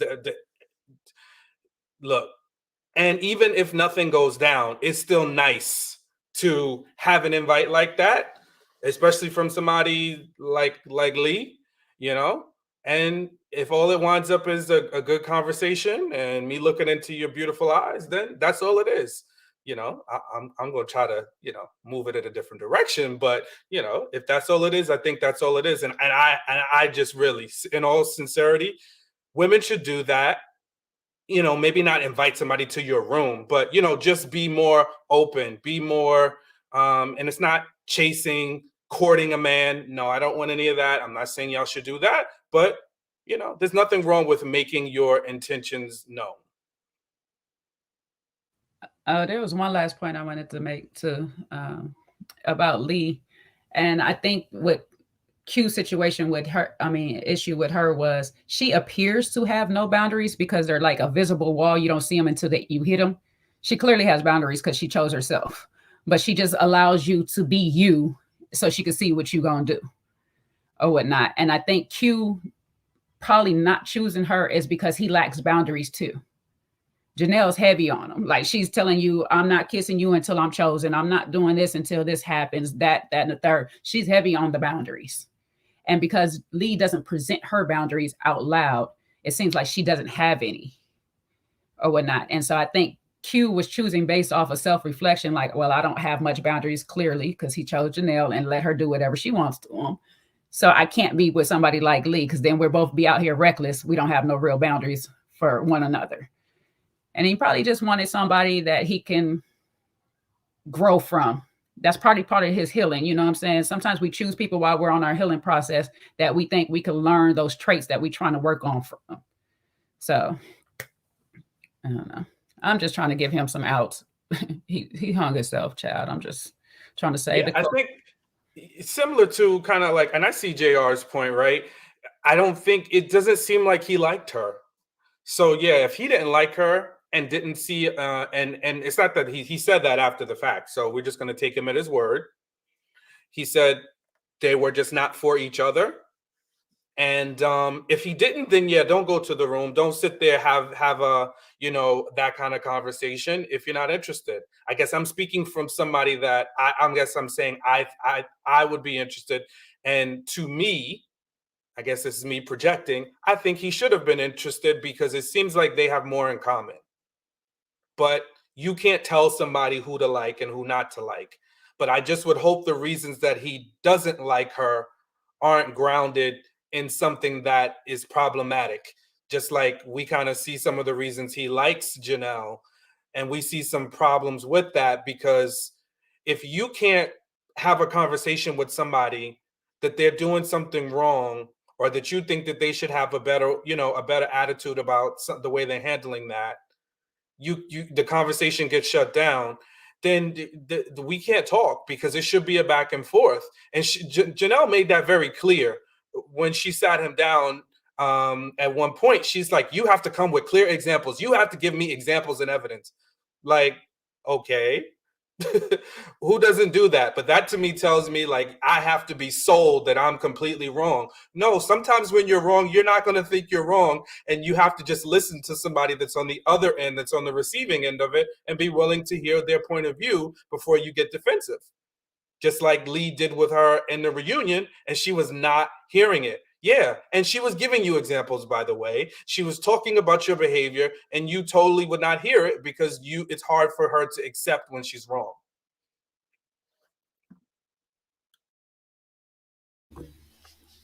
Lorraine, did you have anything to add? No, I already said my piece. Coolly. Just to say, I think, and maybe I should have said it in unpopular opinion, Lee's a little bland. She's fine as though. I'm just going to say, but maybe that's an unpopular opinion. She's a little bit bland. You know what I mean? It's a little bit, You know what I'm saying? Like, I'm just working it back, and I was like, well, when that friend came, she kind of said that Lee's a little bland. Now, she kind of said it in a way of she don't go out, but she kind of said she's a little bit the grandma of the group. And I'm like, when you hear grandma, you ain't really thinking anything spicy. You know what I mean? And then Quentin's friend kind of says she was a little bit but then again we can't really trust her 100% because he's obviously Q's friend, but still maybe she's a little bit, maybe she's a bit too simple with the things there, you know what I mean? Everyone has to have a little spice about them, a little something that makes you a little bit, I always say you have to have a little danger about you, do you know what I'm saying? Yeah, that's where finding a balance is important, right? Like someone doesn't have to be all the way rude, but maybe a little sharpness in the tone, just a little sweetness to the food. You know what I mean? Just a little something that gives a little bit of a kick, not too much, but just a little bit something that gives a little bit of a kick. You know what I mean? We all have to have certain traits. Maybe someone's got a little bit of arrogance. It just helps with you don't want it all the way, but a little dash of that arrogance, or someone's a little bit uppity, just a little dash. It just all of that little aspect of we call it dark traits. It's what helps people kind of like really be attracted to people. That's how we work, unfortunately. When everything's just really like this, it's a bit like I'm neither inspired. I'm not really really taken back by it. So maybe that is it. But yeah, because Muffy came out and she ain't really saying nothing about Lee's personality. It was a bit peak, and I don't know why she chose Muffy. If Muffy can't explain how your personality is, she says you're your grandma. You know what I mean? You see what I'm saying about this picker thing? Yeah. I thought Muffy was sorry, not Muffy. What's her name?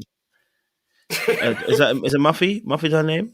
I thought that was Cat's friend. I don't know. I'm confused Muffy now. is her name because I think they was trying to say Muffy wanted Q. I remember them saying that. I think that was her name. Oh, it is Muffy. I'm confused now. Okay. Listen, she's an AKA and she walks struts around in them high heels. Sean, calm down. Enough spice for me. But I hear you. It's a preference thing, so I get it. Someone said, "Did you see the dress down?" And the thing is, listen, and I'll keep it real with you. I said to Lee, I actually DM'd her and I said, "Listen, I needed more of that spice in the season. Well, you waited way too long. We waited till we got to the reunion to give a bit of spice. Yeah, like I need a bit of that spice a bit earlier on. I didn't see it personally." You know what, Coach? I say the same thing. I could probably see that too because I'm the type of person. It's like I kind of like to see you angry before I do. You don't have to be angry at me, but I need to see you when you have a heated situation, how you handle it and stuff. And maybe because she doesn't do it often enough, or when the situation is not needed, you don't get to see it. So it might scare some people to be a little hesitant because sometimes, like when you say have two quiet people, you don't know what they're thinking. Use like don't push those people. And sometimes when people don't be quick to react, sometimes you don't want to push them either because when they do react, they blow up. So I could see how that can possibly be a problem as well. I don't even see her defending herself and having boundaries as being spicy. I just think that her personality didn't really show during the season. Like I don't really know what kind of person that she is. I think she was really trying to come across a certain way because even when Matthew was talking, she was like, yeah, I just don't go out. I think she was trying to come across a certain way. And when she was on a date with Red, she was like, you're not even making me laugh. Like, well, why don't you bust a joke, or when she was on a date with Marvin, like she wants other people to entertain her or to show themselves or not prove, but just entertain her, I guess. But there wasn't really that entertainment from her. I didn't really see her bust any joke. Like I think it's good that she can maintain her boundaries, but for me that's not spiciness. Like spiciness is like you want someone you can be a friend with, like we can catch a joke. And I think that's what Q was trying to insinuate during the friend date. Like he was trying to understand her personality a bit better. Like, so do you really go out? So give me some stories so he can understand really the person that she is and the kind of maybe persona and the relationship that they would have. So yes, she's beautiful. She's absolutely has a stunning body. But like what we're gonna do with that after, like, I'm sure Sean will find something to do with that, but like after that, like, and then what? So I think she's just not spicy.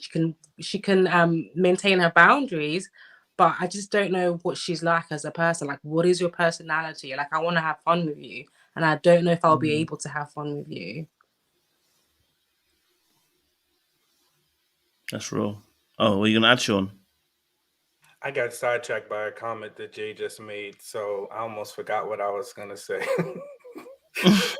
Oh yeah, no, you know what? And again, I think this is the thing about preferences. Like me, I guess I kind of I like the dance of unraveling somebody a little bit, like, and getting to know the different layers. Like, I don't need to see everything all at once. And I understand, you know, seeing how people handle challenges and how they handle disagreements. And I think those things organically will happen. But I would enjoy, and not just Lee, but with anybody, like the mystery of peeling back a layer or two, or just not, I don't always necessarily need everything to be right up front at me. I like to get to know, and like, and then I'll find, you know, and with my personality, and I think that's why opposites can attract, right? So if you have a personality that is inquisitive or can ask questions, you can bring that out of somebody, and I think that that's okay. Again, and this is just a preference thing. Like, I think that it's okay, and I'm not shaming Q for maybe if that was his issue with Lee's personality. I still think he fumbled it.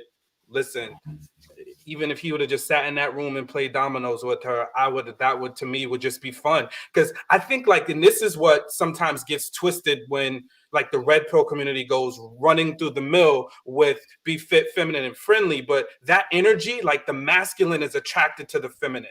And for me, like that energy is very appealing to me, is very attractive to me. And I would just like to be in that space. Right. And just to hear what she has to say and talk to her and get to know her a little bit. Again, I'm just saying this is me. So I find that would draw me in versus repel me. Interesting. Yeah. No, I mean, you know, I just think to myself that, you know, and it's not for everybody. Somebody will find Lee and be like, she's great. So, you know, it's not necessarily an indictment, but it's maybe something that, you know, we're seeing from the show. I'm just thinking, you know, just I just need something from you, Lee. It's like, and I think probably Lorraine kind of said it, the personality is not shining through. So it's hard to kind of pinpoint it a little bit. Do you know what I mean? Maybe if I get to know her, maybe she's one of those people that when you get to know them, the personality begins to bloom. But in this case, unfortunately, you know, we don't have they didn't give her the time to show that personality bloom. You know what I mean? So it is what it is. I guess obviously we've got a final part, which is obviously Q and Janelle, their relationship, and them dating. You know, well, seemingly by the end of the show. Yes, Sean. We didn't do Jessica and Morior. They weren't on there, were they? Part 2, they weren't on there, were they? Jessica and Morior were not part 2; they were part 1. Oh, that's right. You're right. Sorry. Yeah.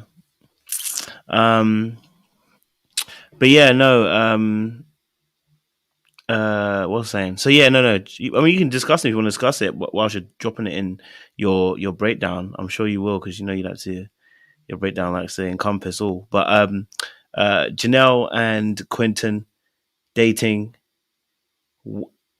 by the show, apparently they were kind of friends, kind of dating. It was a bit up in the air. You know what I mean? They trying to figure out how their friendship works, basically, in the show. What's your guys' thoughts on this? This is our last one. So what's your guys' thoughts on this? Janelle and Quentin and them quote unquote dating with. Yes. They ain't dating, so it don't matter. That's right. Moving forward.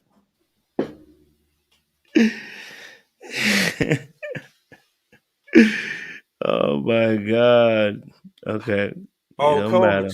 Jay, I knew there was something we were leaving out. What? Jay, you said it. Who? Janelle versus Kat. Oh, by all means, talk about it, Flo, man. Wait, wasn't that in the beginning? Oh, we didn't. I didn't say directly the fight, but yeah. But go on, you flow. Janelle and Jessica. I mean, Kat and Jessica and Kat and Janelle. Yeah, I was like, I think I addressed a little bit of Kat and Jessica in mine. That's why I was confused. I was like, did we talk about them? But yeah, we didn't talk about Kat versus everybody. Kat versus the stage. Kat was like, by all means, go for it, man. This is it. Baby, Kat was gathering the girls together. I don't know what to say. You know what I'm saying? I mean, if everybody was obsessed, Kat was making sure that she wasn't one of the everybody's. So I don't know. I was here for it. I'm sorry. I'm a bit petty. So I was here for the gatherings.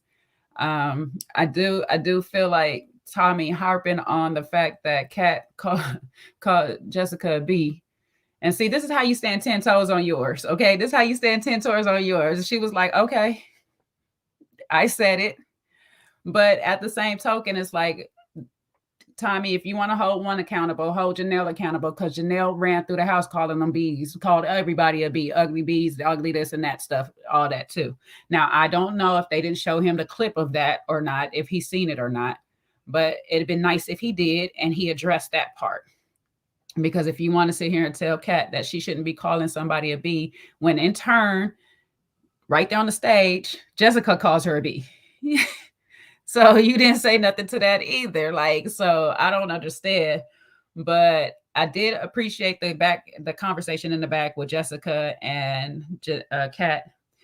They agreed to disagree, but I do appreciate the two ladies actually sitting down, coming to show that Jessica is not totally combative. She can be talked to. She can be approached. If you don't shut it down quickly, she will go rounds with you. But, you know, once it gets shut down, she'll leave it alone. Janelle, on the other hand, probably ain't going to leave it alone so much. And, you know, Kat had to say what she had to say. As far as Janelle and Q, Seaway said it. There ain't nothing there. It never was nothing there. They need to stop playing in our face talking about they working on a friendship, just like Jessica and Marie. Y'all ain't got nothing.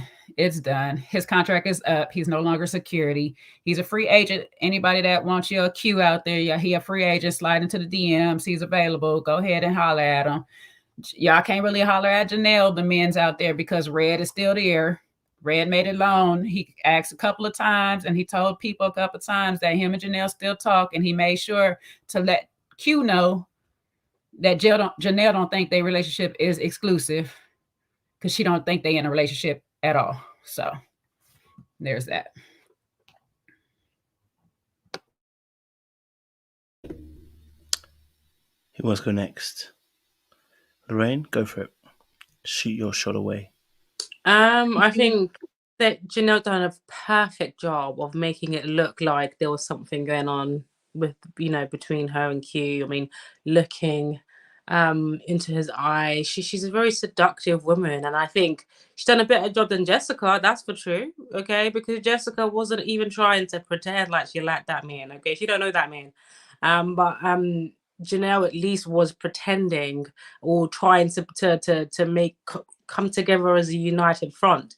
Even I caught their live, the two of them, and this is even before the reunion had aired. You know, she was kind of insinuating, at least I have a man, and the way she was talking, you're good, baby, you're good, this, that, and the other. Like she was going with that narrative that, you know, Q, she left with Q and they are together up until she no longer had to. Okay, so she stretched that, and she done a fantastic job. I feel like she needs to get an acting job or something, you know, because she held that down. Okay. What else? Yeah, Kat, I was surprised that she got a lot of airtime, to be honest, given the fact that she didn't really have any connections. This was the Kat reunion. Like, she was on the stage for every conversation. So that was very interesting. But I think that, you know, she was really well spoken. She was very succinct and to the point when she was telling Janelle why she didn't appreciate her, and she was able to really articulate herself really, really well. So maybe that's why they kept on putting her on the stage, because she's able to get to the point and tell it what it is, and doing it in a very classy way, I guess. So yeah, don't mess with Kat.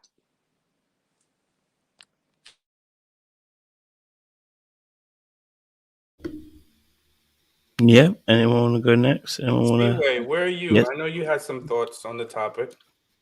Before Seaway get here, I was gonna say, I guess we know now why Janelle was ready to pull up at people's house, because the way Kat Cat was getting it together. Janelle was telling her feelings months later, like, She said she's still recovering for that 2-piece combo that she received on the set. So she's going to pull up and give you one of those 2-piece combos. Right. She's going to give it up. Pow pow. She said you can get this biscuit too on the side if you need it. This guy was really gathering them up. Pow pow, baby. Listen, I don't think Janelle was ready for what was being given because literally it was coming from all angles with Kat. Like, yo, Kat gave her the business and the works. So, yeah, I ain't gonna lie to you. You know, I think, I understand why Kat had to give Janelle a bit of work. It's been all season. You've been talking trash all season. You've been getting away with it. And I'm tired. I'm sick and tired of it. Do you know what I'm saying to you? So you gonna get this work. But, Tommy, like I said, I think Tommy was a little bit biased with the way he dealt with it in terms of the situation. But yes, Seaway, go for it. Oh, Sean asked my opinion. I wasn't impressed with the whole conversation.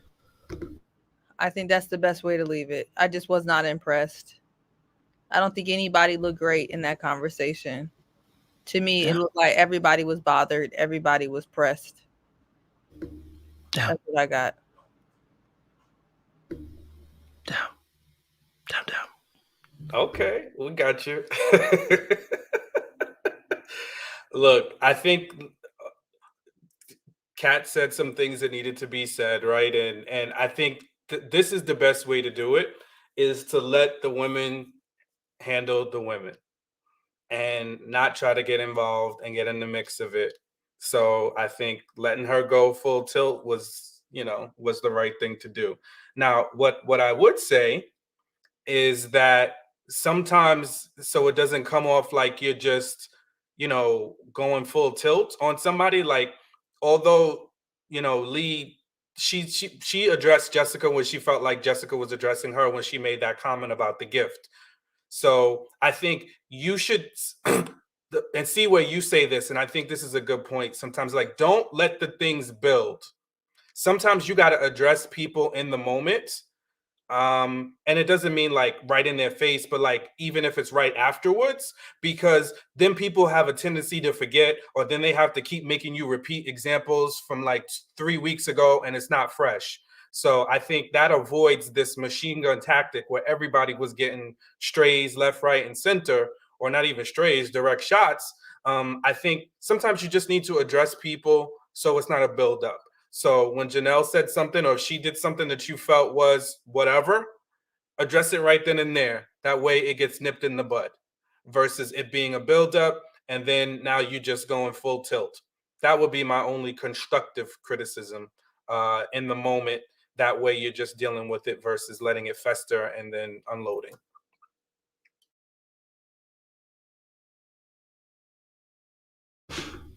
Thank you for that. Appreciate it.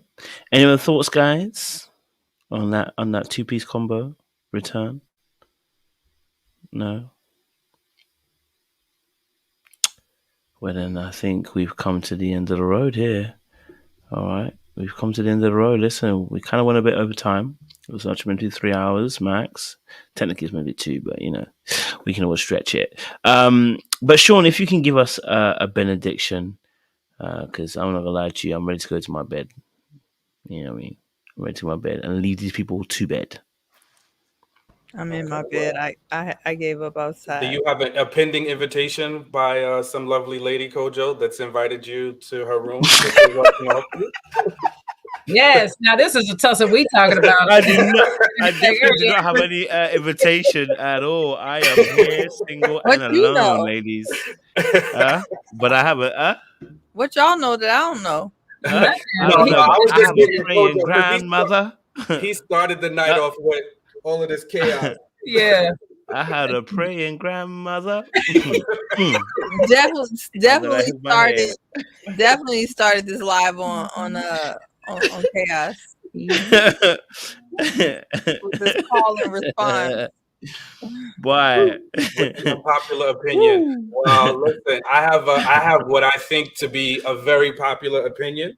And that is, we have a great platform here, and we have some of the best subscribers, fans, followers, family, all of the things in the YouTube universe, and we appreciate y'all because clearly we gonna agree and we gonna disagree sometimes too. And I think that is what makes relationships great, is the ability to be able to disagree respectfully, right? And hold space for someone else's opinion. And I think, you know, always being willing and able to examine your perception of things, examine why you do what you do, examine what's driving your behavior. And sometimes being willing to say, you know what, I didn't think about it that way, but maybe that's why I did this, and I might choose a different path next time. So for all those on Ready to Love, for all of us, please, we ask that you constantly be in a state of examining your behavior, looking at your behavior, looking at how others perceive you.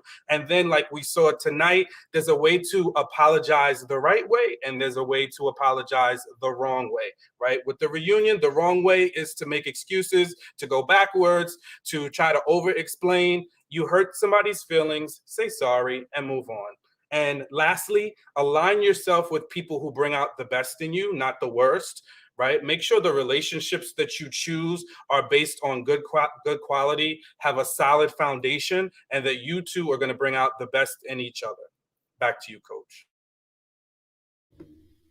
As always, Sean, thank you for the benediction.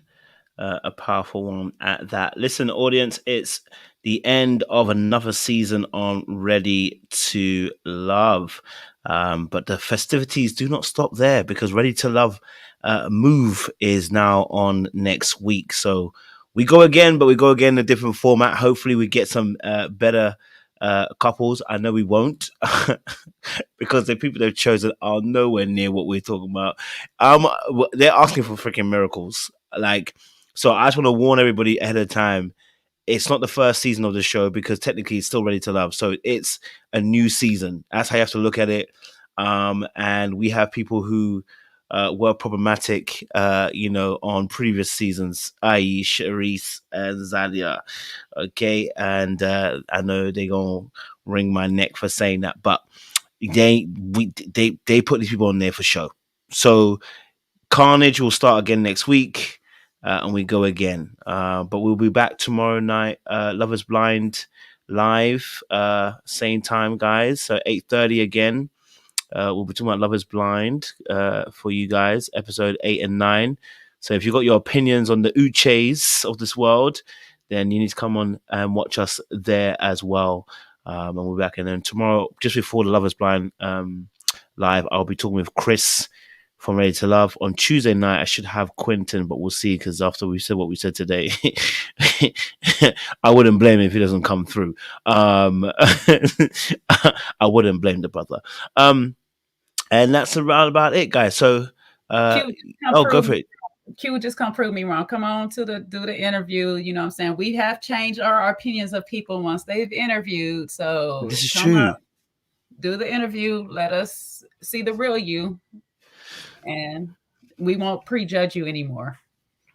We ain't gonna prejudge you, but we will judge you. I won't be there, so don't you worry.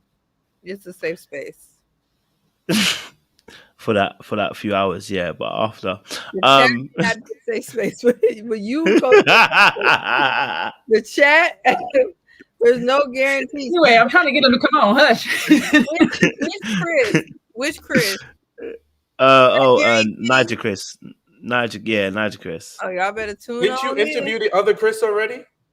Yeah. Okay. So now it's Niger Chris tomorrow. Oh, so, that's gonna be popping. That's gonna be good. Okay.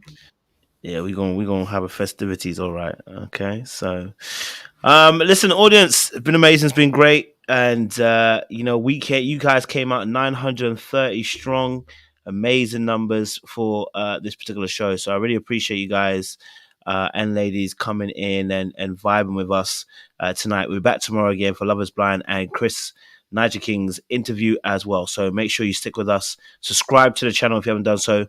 Like the video as well. We're gonna be out on here. But let me leave you with a video. This is how I wanted to start the day. I don't want peace.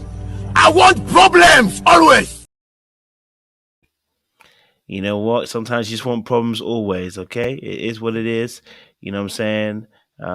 So we're going to end it on my favorite clip of all. I'm leaving here with something. You know what I mean? I'm from around the way. I'm leaving with something. Be easy, guys. We'll see you again tomorrow night for another one. Much love. It is what it is.